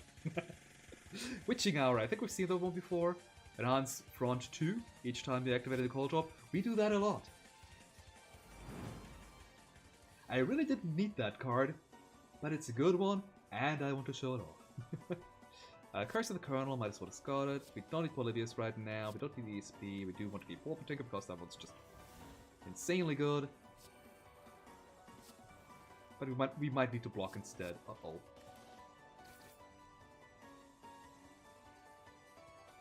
And we're only blocking for 5. We could use a potion. Yeah. I'm still taking damage, I know. I could have reduced it to 1. Oh, no, wait. I did reduce it to 1. Oh no, infected wound! Whatever shall I... Where's my cycle? Well...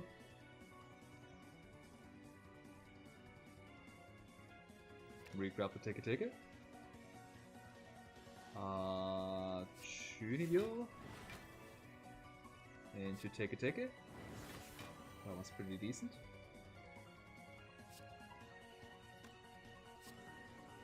Into Spirit Box for free? You shouldn't have. Well. Ink Bottle betrays me as per usual. It's supposed to be a good relic, but it messes up turns so often. I am not going to play Perfect Possession. I'm just killing this thing here in a second. Hopefully.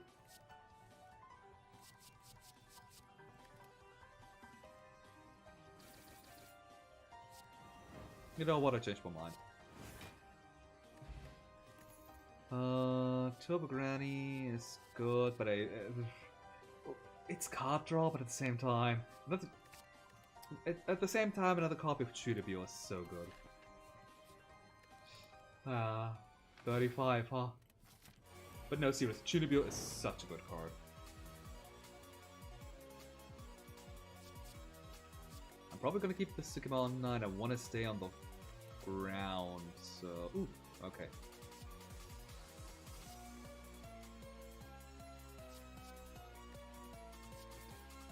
Yeah, I want the first hit to go against Remelia, specifically because I have so much setup to do, which I drew none of. You're too late. I can't patch anything worthwhile anymore.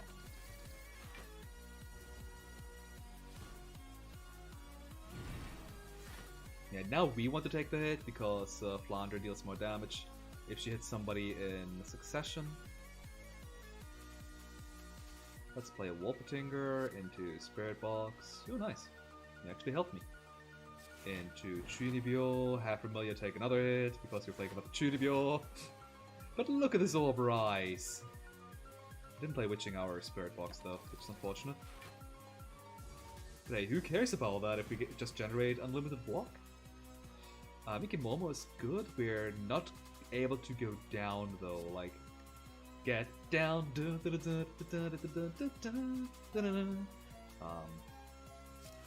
because we just don't have any attack cards, really.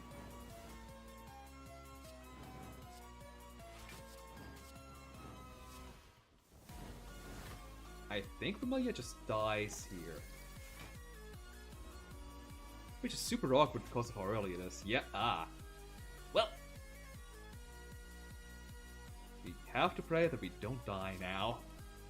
We now have to generate all the block. Which is fine, we are on a last orb, we have ticket. We have Fiddle Biddle. We have Turbo Granny. We have the Monster of Loch Ness. Polybius. We are one off of generating even more power. Doppelganger for a 46 orb, and just dump everything, you know. Just a casual 0 mana, 186 damage, you know. And cycle your entire hand. To be fair, she is vulnerable. I can Monster Flock Ness for 2. We did pop all of our orbs, so Sekiri's teleportation can... Oh, no, Kokiri-san. I mean both, probably. But first Kokiri-san, because that activates the Occult Orb. Actually, now I'm not getting a not that I need a tangible. I have enough block. Sure, you're free.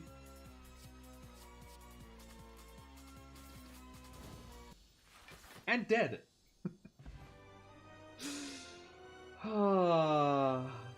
Some interactions might be broken. 1,046 damage on Ascension 1. Jesus! Warning, not final asset. Warning, don't look at the name. Thanks, Minty Spire, for spoiling. We're upgrading Volpatinger. It's a silly, powerful card. Ooh. Hifu Club Founders Reclaimed Orb. At the start of combat, enhance 1 of your 2 rightmost occult orbs for this combat. It's not powerful. I mean, it's not ridiculously powerful, but it's... For being free, I mean, hell yeah.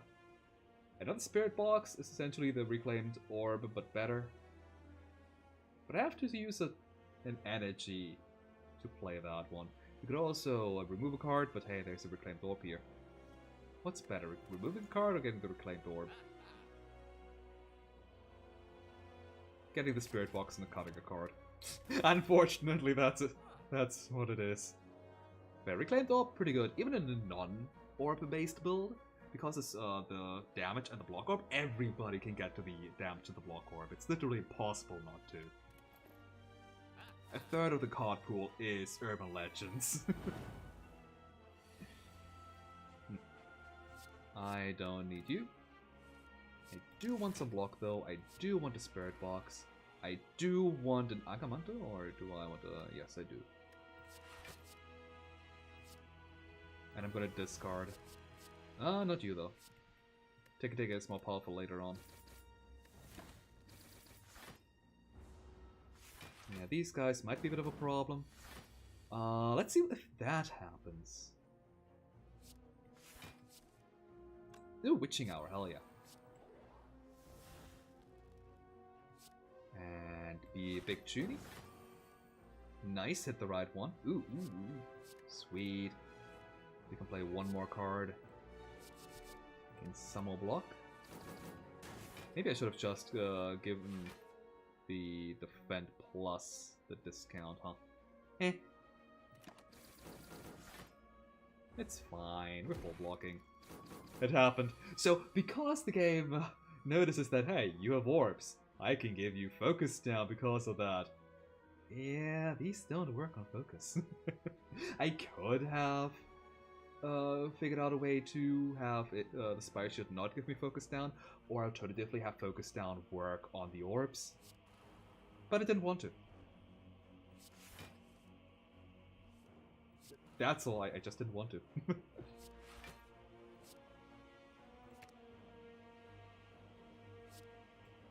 Let's Doppelganger. And hit the Spire Shield so we're not taking too much damage. Alright.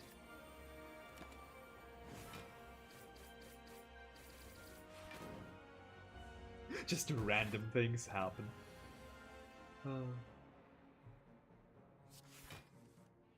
This random stuff happening at the end of turn isn't even...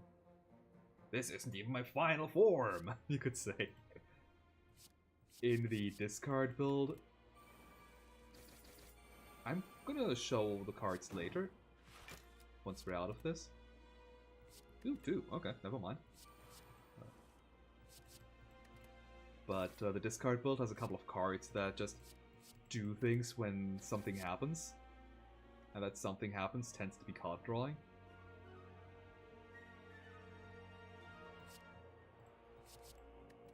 It is pretty much the definition of bullshit bingo go. Oh, sweet. I keep forgetting about the Sundial. It keeps coming in clutch, though. Okay, that, the spear is dead. Excellent. I don't care about the burn, I'm already full blocking. I'm already dealing 78 damage, oops. Monkey, oh god, no, not another one. I'm sorry, I couldn't resist. Alright, it's time to face off against... Definitely not the Heart. Definitely not, Shion either, who's, well, yeah, I got lazy. I still had to do this, artwork. You enter the final chamber, but what awaits you is not what you expected. Standing before you is... you? This is the second time now that this is happening. Taking over my body to have some fun. Learn some restraint, dream self. What did this girl just say? Dream self? How could you possibly be the dream self? Show her proof that you are the true self. You reach for your smartphone to show her all the pictures you have taken of the Spire. Clearly, a mere dream would not be able to do such a... Since when do smartphones charge themselves on their own? Maybe she has a point. Embrace being the dream self. Yes, you are the dream self, not bound to such silly things as common sense or restraint. However, you still have your real self's body, which makes you the superior version. You never back down easily, so be it. If it's a battle you want, then it's a battle you get. I'm the original, the first president of the Heathel Club.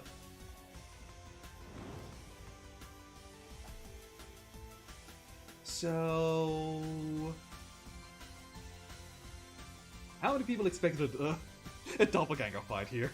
Well, except it's not really a doppelganger, you are not the doppelganger either. Simereko is weird. She has a real self, a dream self, a doppelganger. There are 3 Sumirekos. I'm so sad that I couldn't show off Sumireko fighting herself. Because there will be 3 Sumirekos. And the 4th one up here in Act 4. I think I want to keep the... do I want to keep this? Yeah, I do. Do I want to keep both of these? And... oh god, the shooting star is really good, actually. In that case, I don't want Turbo Granny. Oh, yes. So what's her gimmick, other than taking 3 damage to start up? Sumireko's gimmick is she has orbs. She has the Hanako-san Cold Orb, which when activated, she gains 1 strength. Human Combustion Cold Orb, she gains 25 invincible, so yeah, you can hit her hard, or you can, in fact, do an infinite. If you have an infinite, you can kill her in turn 1 if you wanted to. It's gonna take forever though, because this takes a while.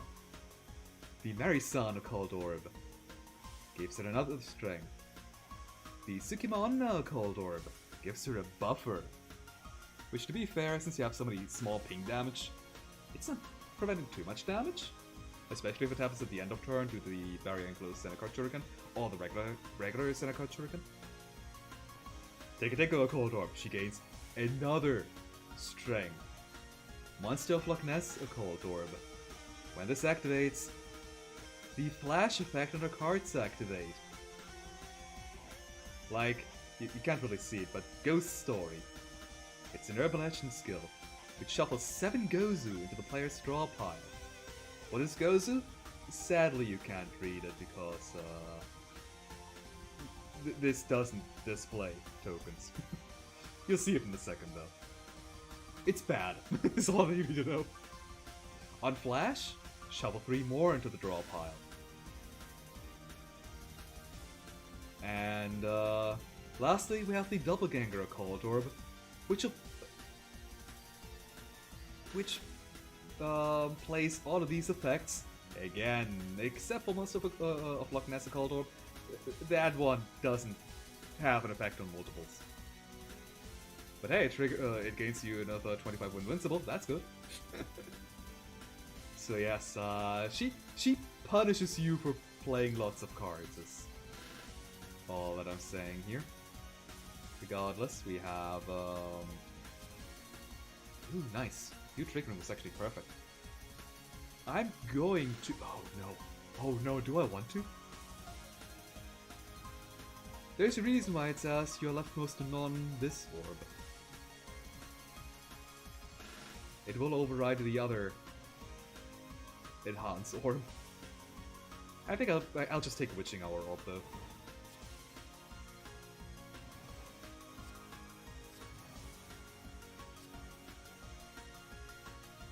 We don't need Hanako-san.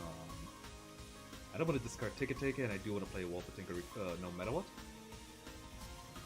So yeah, we wasted a bit of damage. Oh god, she's already at the Doppelganger up. To be fair, so am I!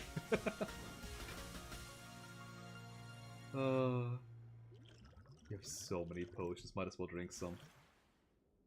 I'm gonna drink the power potion next turn because I don't know if it's an Urban Legend or not. But yes, we are definitely having a long time until the loot. Huh. There we go. Maybe I need to cut that a little bit. Oh, okay. Sumereko cycles between 3 different sets of attacks during on 2 turns. So you could not encounter one of her possible attacks at all during the battle. She has Teleport, Flash, Invincible is set to... that should be 200. You don't update on... okay, that's a mess up. Yeah, it sets her invincible to 200 on, and on higher ascensions it's 150. I guess I didn't update these numbers. My bad. I'll fix that the next... like, there's gonna be balance fixes anyway. I'll fix it alongside there. And she has Radio Tower, which just deals a ton of damage. 45 normally. Now a third because she's weak. Anyway, we have a Gozu here in hand. It's an Urban Legend that lets you draw a card. And it negatively enhances your orbs. Thankfully, I don't care about that because my orbs are all already filled, so... Ooh, Occultation, hell yes. Huh. I forgot about that. That it technically unactivates your last orb because the new orb's there and it immediately activates it itself. Well, that's convenient. Regardless. Let's get rid of this Gozu. I don't care, like, I don't care about the damage right now. It's just 33 damage plus 1 for every strength. So we can dump all the Gozus, and I don't care about Tower of Babel Orb getting minus because it's already dealing a lot of damage. This should be fine. Weak, I have weak 4 days on her. Okay. I can't play Akamanto anymore because I played too many other cards. I guess Sukimana is fine, or Wolpertinger. Let's do Wolpertinger. Wolpertinger's too good not to play. I don't really need Sukimana, I don't think. I mean, look at this damage already. I am taking a bit of damage, I think. I'm at 29 plus, never mind, I have more than 7 definitely. Also, I forgot to play the Power Potion again. There's a good chance that I get a power that's an Urban Legend. Like Occultation. Chainmailing Gozu sounds funny. Yeah. That is a pretty good thing, like... yeah, it doesn't really deal damage unless you have strength on yourself. Hey, I have a strength. But you also get to get rid of all these cards. And just, you want to make me weaker? No, you! That said, I am gonna keep waiting with this chainmail here. No damage taken, sweet. Perfect Possession. Activates our last orb. Gozu doesn't care. And just... oh, look at this! Oh, her current attack, Chainmail, deals 0 damage twice. I mean, right now our Chainmail deals 12 damage, or damage 12 times, but it's the same thing, I swear. She has Urban Psychokinesis, deal damage 7 times, damage starts at -3. So right now it's 0. And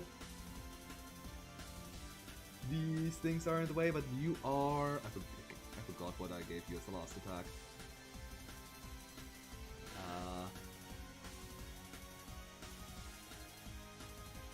Well, she has an attack that that deals 3 damage. 8. Oh, that should be Psychokinesis app, right? That deals damage 8 times. Strength does not affect this card. Actually, never mind. Strength decreases the damage once you activate Flash. In other words, this is the perfect time to just dump your Gozus, because her strongest attack is gonna decrease if you hit Flash. Don't overdo it though, because these things still hurt. Another Gozu. Colonel. Gozu gone. Oh my god, I'm drawing 7.5 cards. A bit of Beta sounds good. Is that my only? Yeah, that is my only card here. And I think I'm becoming intangible.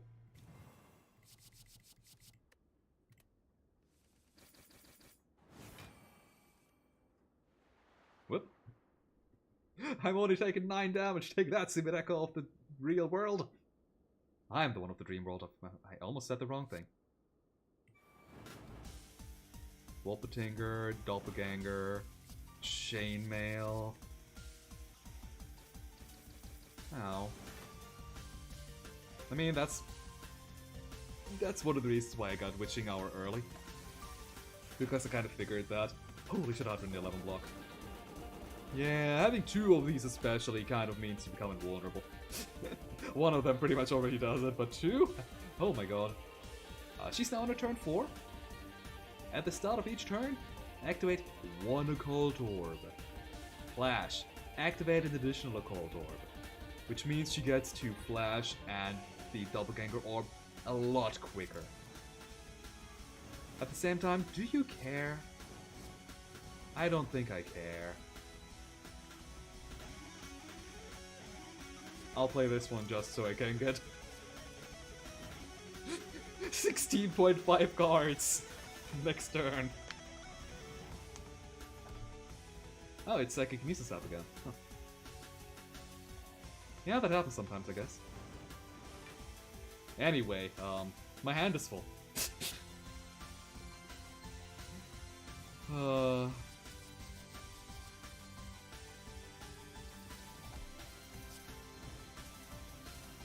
Important to note is that these Sukimana Occult Orb activates upon you playing a card.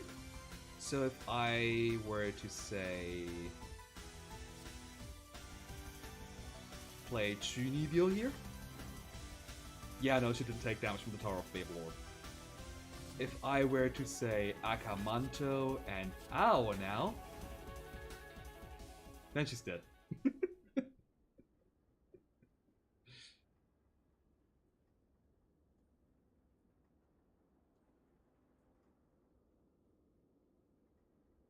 It wasn't a dream. It actually happened. And they made up by the end. Isn't that nice? Okay, what did I get this many points from? Was a slain? Yeah, that was definitely it. I'm gonna kill a lot of elites. Okay, yeah, that's fair. Champion 5, Perfect 2, Overkill, Ascension 1. Nothing out of the ordinary. I guess it was just killing lots of champions, huh?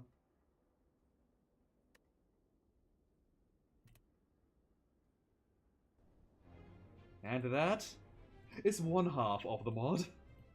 You haven't seen the other, the other bullshit half. And I definitely don't have enough time. Like, that was 3 hours. 3.5 hours, actually. This mod takes forever. What have we not seen? I mean, we've seen Dragonic Escape, but I've not played it. Hydrokinesis, we've seen but not played. Oh god. Little Green Man would have been really good in our deck by the end of it. We had so much card draw.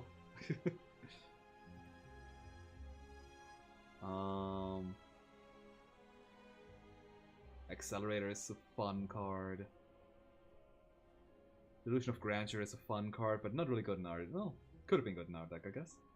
Dramatic Turnabout, I love this one. And not because of the art, I loved it before then too. Elvitrich is the other German urban legend, which is also like a fantastical creature that people talk about.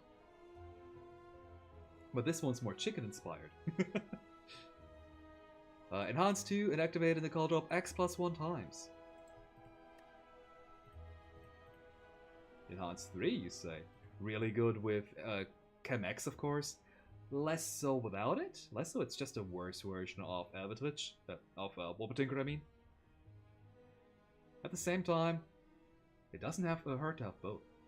And it is X+1 times, so 0 cost, it's still activate 1 orb because of it is an urban legend, of course, and enhance it by 2. So it is a more flexible little green man, I guess, without the decelerate. Or less flexible because you need to play it at the end of the turn. Eh. But if you have Elvitrich and Doppelganger in your hand, oh boy, now the fun's getting started. Fantasy Missile we've seen, Fatal Frame we've seen, Evo Club Session we've not seen. That would have been insane in our deck.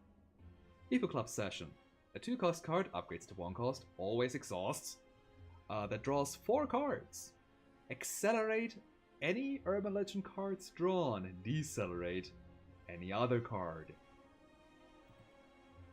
So if you have cards like, say, Hanako-san or Kokuri-san, yeah, they're free now, and they have lots of good fodder to discard. Human Combustion 2 with Evo Club Session? Hell yes. Or with Kunekuna for that matter. Like, just Sneko as a card. Sure, I like it. Kuchiseka Onna we've not seen. It's Infinite Blades, but with tokens. And if you took no damage, create 1 more. That is really powerful. Maybe too good. It is delayed though, which is why I justify that. Yeah, you could not draw into it in theory, and then you draw into all of them and have land with nothing but tokens.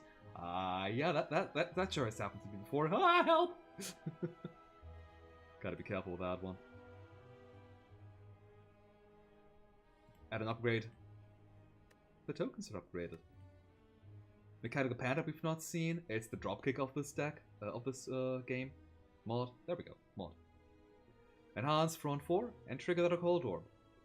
Because it's not an Urban Legend, it will also trigger all Occult Orbs and deactivate them right after. So that's something to look out for. If you have at least 4 active Occult Orbs, gain an energy and draw a card. You cannot chain Mechanical Pandas because they're not Urban Legends. And it doesn't say that they don't unleash them. Medisan, we've seen that orb on the final boss.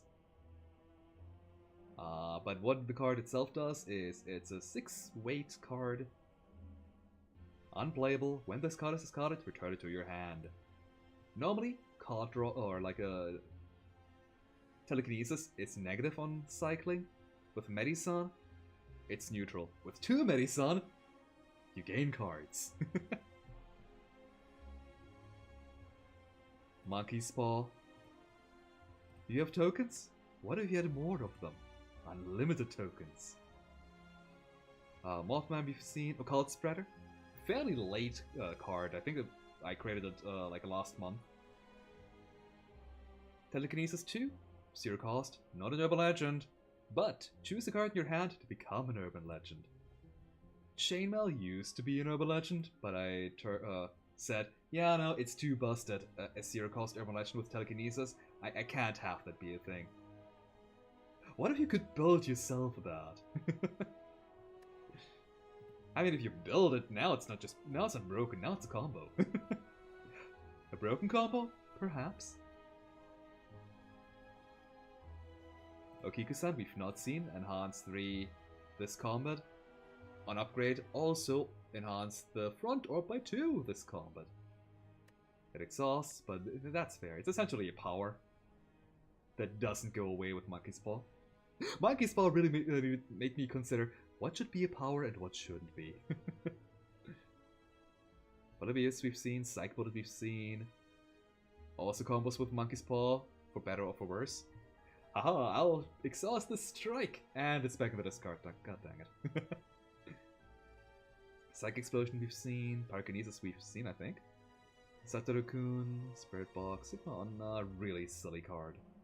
Wasn't nearly as good in this deck as in others, but still really good. Take a really dumb. Telephotography we've not seen. Telekinesis 3, each card discarded deals 1 more damage per cost. Flash, increase that additional damage by 2. Really good as the first card played. Problem is that you kind of want to combo it with like Dramatic Turnabout or Delusions of Grandeur, which both increase card cost, but both of them are flash, so you gotta work for that to get that working. And even without it, it's still 1 more per cost, or upgrades 2 more. Psychokinesis, yeah, Calculated Gamble. Who doesn't like Calculated Gamble? Except cost something, so it's significantly worse. Water Detector, Witching Hour we've seen, 3D Printagon we've seen, and now for the rares. The fun stuff. 7th School Mystery, it's kind of like the silent card. Except here, choose a card in your hand until the end of a turn. That card gains the cost of all other cards in your hand, and all other cards in your hand cost 0. And Telekinesis is reduced by 1 this turn. You probably don't need to use a lot of Telekinesis. You probably can't cycle a whole lot with it anymore. But you only have 1 card that you need to discard anyway, because that has all the cost. Yeah, you can still draw cards, unlike the silent version, but you can't really deal damage anymore. Which is the balance here. And the reason this is called 7th School Mystery is there are 7 school mysteries. I have most of them in this pool. Not all of them though. I mean, there are more than 7 school mysteries. Each school has their own 7 of them. But what is the 7th mystery? Nobody knows. That one's unique. Maybe the 7th mystery is that if you find out the 7th mystery, you die. No, that's an actual 7th mystery. Of the 7 mysteries that I have, Hanako-san is one of them. Where's the next one? Death Mirror is one of them, that's 2.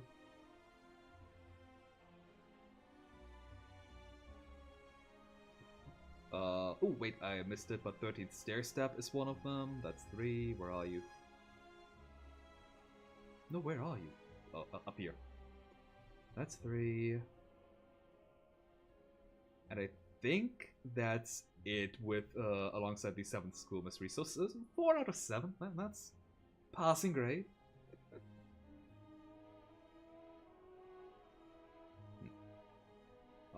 Danger Metropolitan we've seen at the very beginning of the game, I think. Whenever you draw a card with weight, increase its weight by 3. Glad I didn't take that because we didn't go in that direction. Although maybe we would have had I taken it, to be fair. Next to it, Dream Rubble. When you draw a card while your hand is full, Telekinesis 1, the leftmost Psychic Missile in your hand, to draw that card. So essentially your hand is full of Psychic Missiles? Worry not. They all, one after one, get discarded, deal their damage, and then you draw more cards. What are these effects that are just random bullshit go? Dream Cell Form we've seen, Gravity App. Would you like your entire deck to have 2 weight, or be increased by an additional 2 weight, if it already has 2 weight? Oh my. Make Telekinesis even stronger. This is essentially just Apotheosis. Same upgrade. Except it's better than Apotheosis, since it also affects cards that already make use of the effect. Like it increases weight instead of just giving cards it. Men in Black, I'm so sad we didn't see this one. It's so dumb. Not good in our deck, but return all... Never mind, it would have been fantastic in our deck. Also, slightly buggy, I haven't found the reason yet, but... So, return all cards discarded this turn to your hand. Accelerate 3 random cards in your hand. But I have a full hand at all times anyway. This ignores your maximum hand size limit. With this deck, there's a high likelihood, that we have all our entire deck in our hand. 35 card hand. I'm so sad I didn't get to show this off. Other words, Lunacy would have also been a blank card apparently. Huh. Really good in our deck. Deal 1 damage, it got recently nerfed. It used to be 2. For each enhancement on all the cold orbs, upgrades to 2 damage. In our deck, that would have been lethal. Like, which enemy? Doesn't matter, it would have been lethal. Perfect Possession we've seen. Psychic Kinesis App I think we've seen. Here, another card of Random Bullshit Go! Especially in combination with Psychic Kinesis, Gravity App. Whenever you draw a card outside of your start of turn draw, deal damage to a random enemy. All enemies. Equal to its weight. All cards have at least a weight of 2, you say. Every card you draw deals 2 damage to a random enemy, you say. Just damage numbers flying around everywhere, it's so dumb. Speaking of weight damage, Radio Tower, the last and final psychic missile. 12 weight? It's essentially a telephone tower. But with 12 weight. And when it exhausts, it splits into 2 telephone towers. 3 an upgrade. It's silly, I love it. It's the freest card to pick. It's unless you keep constantly hit your maximum hand size. Since it draws a card when drawn, why wouldn't you take it?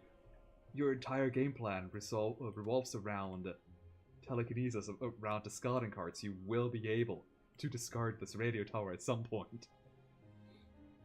And then we've seen there's an app for that at Wolpertinger. Oh, there's so many dumb cards that probably need a nerf. This is probably the strongest character out of all of them that I've made so far.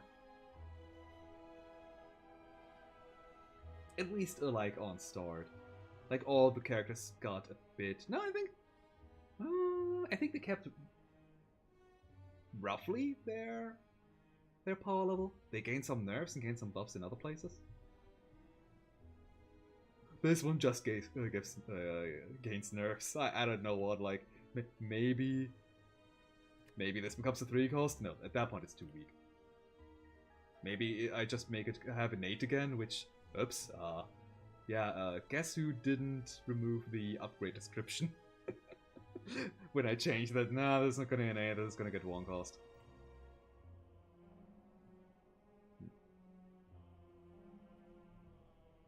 But in the end, like, I feel it's fine for this character to be strong because the skill floor is unfortunately high with this character. You need to figure out, like, how much card draw should you have, how much telekinesis is too much compared to the card draw you have, which kind of utility cards are, like, you should take.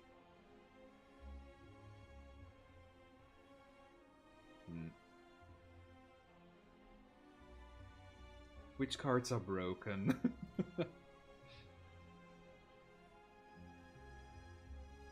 Most of them, really. Like, there are certainly cards that I take less often than others, like Dream Self Form here. Specifically because Sifu Nightmare Diary intentionally is not an urban legend. So it breaks your orb combo. Men in Black sounds like a fun card, but it's kind of a Written War card. If you already draw enough cards that you can make use of it well, then you probably don't need it anymore. But it's fun. But if it draws like 3 cards, then that's usually enough already, so decelerate 3 times is could screw you over though, so you kind of want to draw more with it.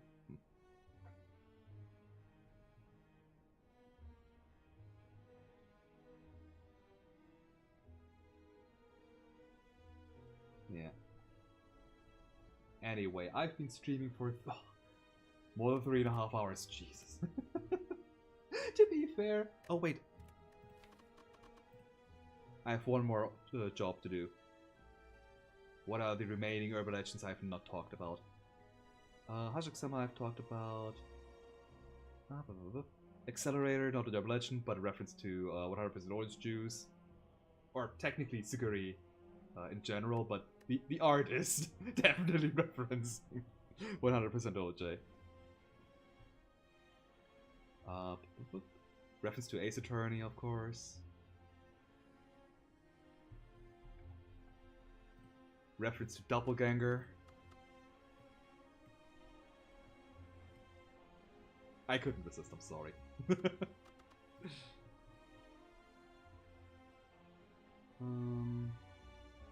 Deathmere. Right, because we didn't find that one. Deathmere is an urban legend where you look in a mirror, possibly a school mirror, since it is a school mystery, and you see yourself the moment, in the state of just before you die. So you see your own death, supposedly. Harp we've seen, Albatrich I already said, Human Combustion, Kuchisake Onna, or the Split Mouth Woman, which is Kokoro's urban legend, is, well, a woman with a mouth like split open. She goes to people with a mask on, asking them if she's pretty. If you say no, she will kill you. If you say yes, she will lift her mask, showing her slit open mouth, asking you yet again, am I still pretty? If you say no, she will kill you. If you say yes, she calls you a liar and still kills you. That's rather a rude urban legend, I agree, Bloomer. Fun fact, in Urban Legend at Limbo, Kokoro came to the conclusion, if I just kill them anyway, why am I even asking questions? Let's just kill them to begin with. Unfortunately, right as before she ran into Sumireko.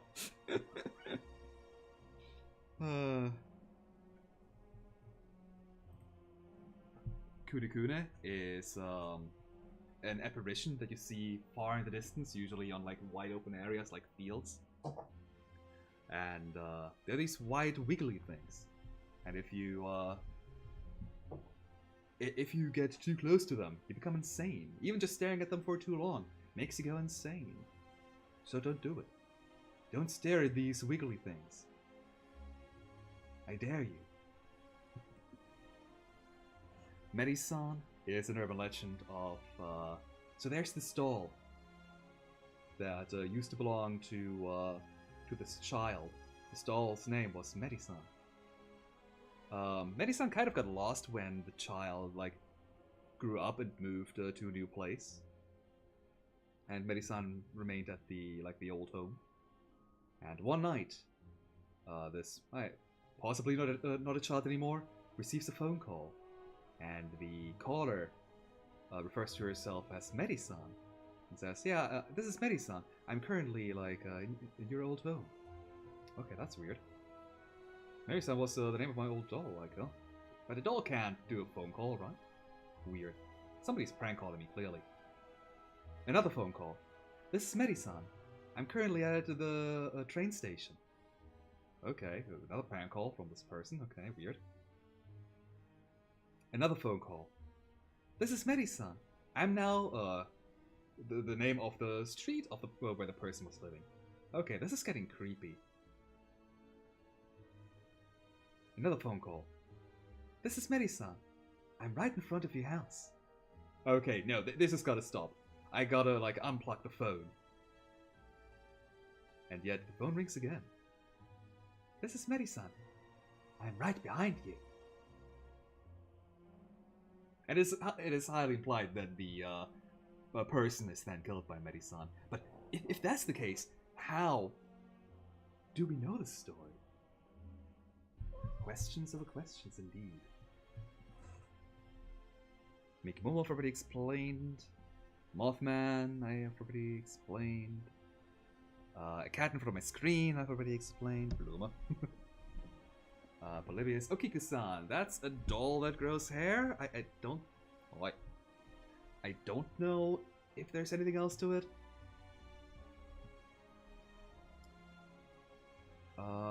We've seen all of these. Some school mystery. Just a random mystery. The Witching Hour, supposedly. There is an additional hour between,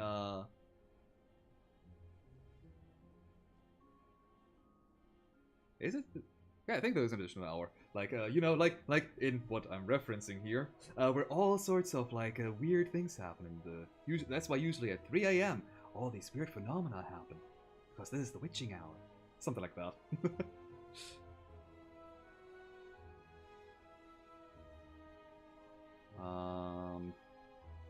These are all spell cards. Private possession, is body swapping. You're an urban legend because of mechanical reasons. Men in Black. Who doesn't know the Men in Black, right? The movie starring I forgot his name, Will Smith. Oops. I'm not good with actor names, I'm sorry. Yeah, although, like, technically Men in Black is also an urban legend. Technically, it started with, like, a comic series, I think. But, like, the, like, government, people that, keep weird, like, supernatural things, like aliens, from reaching the public conscience. Like, these conspiracy theories, like, are a common thing. I guess you could call those an urban legend, so... It still kind of counts, which is why Mamizo got that urban legend. Bluma, could you please not sit on my microphone cable? You are going to unplug it sooner or later. Okay, thank you. I know, I'm almost done with the stream, Bluma. Let me just nerd out a little bit more. In fact, I think I'm done, aren't I? Yes I am. Perfect timing.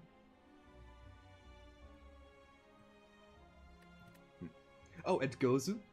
Gozu used to be, an urban legend that is in your deck, but has been replaced by Mothman, because... Well... It's here somewhere. G. Wait, no, this is not sorted by name at all, is it? Regardless, somewhere should be a beta art here.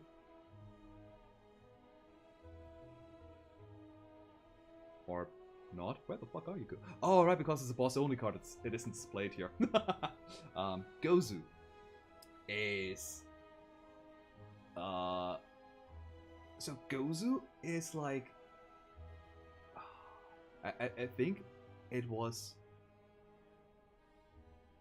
Was just the head of like a kind of minotaur-like creature. Or something like a minotaur creature was involved, I think. But the story of this, like, I think the creature itself was like super like deadly. Just think about a culture or something. And even just telling the story of this could kill you. So the story has been split into multiple parts. So it wouldn't kill you anymore. But even just telling a tiny bit of this story could harm you. Something like that. It's been a while since I've actually looked at that urban legend in particular. But that is the last one now. Even Night My Diary, my favorite urban legend. Yes, that is my mod. Only one run, since, well, even without nerding out, I've been here for way too long. My throat has started to hurt. I haven't even been talking too much at all today, except for, well, now I guess. Yes, it's been a lot of fun. I hope you had a lot of fun seeing this mod and are wanted to try it out now. And if you don't, I will hate you. Nah, it's perfectly fine. But I'd really appreciate it if you did get these numbers up on Nah, as long as people are having fun with it, that's the biggest. uh, honor I can have. The biggest joy. Like, that's kind of the thing with these long projects. Like, it takes a year to make, so I hope that a year's worth of people will enjoy it. But on the plus side, like, unlike regular just pictures that I draw, where it's like, yeah, people see it and then kind of move on. With games, or in this case a mod, there's always the hope that people are going to keep playing it for a long time. So if people have enough fun with a mod to keep on playing it, I always hope for that. Which is why I always try to achieve like the highest. Why I also take so much time with this mod, making my own art, although I could get better art by commissioning people, but anyway. Like, I do try to balance it in a way that it is enjoyable, that it isn't just, haha, look at funny high numbers. But instead actually like challenging and complex enough that you actually have to think a lot. Because that's what I have fun with in Slay the Spire. Maybe not all of the people. Like maybe people like I don't know the customer base of Slay the Spire that well. Maybe people do prefer the high damage number ones. In which case, maybe I should go for these. But at the same time, make what you love, right? If you make something that you don't enjoy yourself, then it's highly likely that you don't understand what people like from something, and then nobody likes it. So I'll just try to go for and like achieve the best of the things that I like.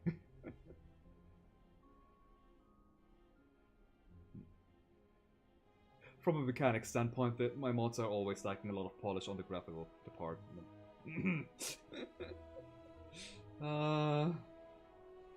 Graphics take so much time. Oh well. I think I've gotten better over that, but like with each mod, since I have now more experience in making things, I can now spend more time on polish, so there's that. That said, is there going to be a fourth mod? I honestly don't know. I don't have any characters that I would absolutely want to make one, since all of my favorite characters already have a mod, like Marisa. I don't have a few cast one actually. Tenchi, Pachuli, Nijiri doesn't have one? Question mark? Or does she have one? Mima definitely doesn't have one. Fuck. But I also wouldn't know what I would make for them. Like, I've run out of gimmicks. I want to have some strong gimmicks that say, yeah, this is like a mod made by NCS. Okay, that's important. But like, this is a mod that is different from other mods. Like Kokoro. Okay, Kokoro doesn't have much of a unique gimmick. It's just transforming cards, technically. But it was also the first mod, so well.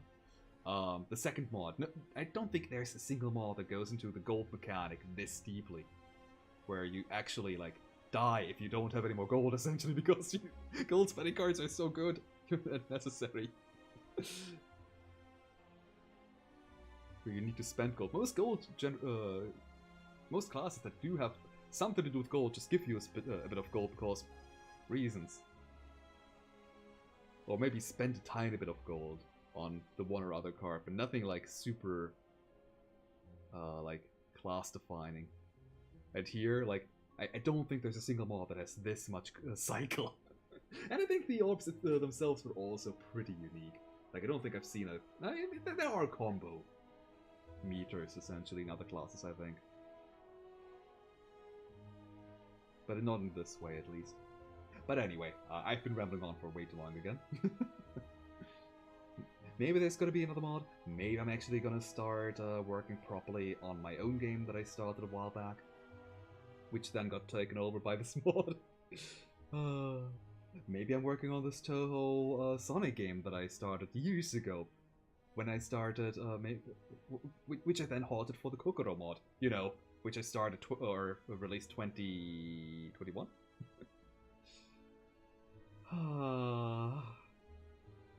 Finishing games is hard. I'm still surprised that I've released 3 mods. But if I wanted to make it my own game, I still need to, like, 3 classes. Okay, I've now made the characters for Slay the Spire. I still need to make all the enemies. multiple bosses. And the base engine, I guess, technically. But you know what I mean. I've already, I've spent a lot of time making these characters, but it's not even an entire game, and now I'm trying to make my very own game. Oh dear God. Well, I better don't. I better know my scope well and what I can handle. No, I don't. But for now, I'm probably going to take a break. And by take a break, I mean draw the remaining card art for this mod, do balancing, and then take a break from game development. Hopefully not forever, though. Although, maybe I could make some animations. I keep wanting to make more of them, but I never actually get to do it. Who knows? Anyway, now I'm officially way over time. Not that I set myself a limit, but thank you all so very much for watching. I hope you had fun. I certainly did. And see you next time. Bye!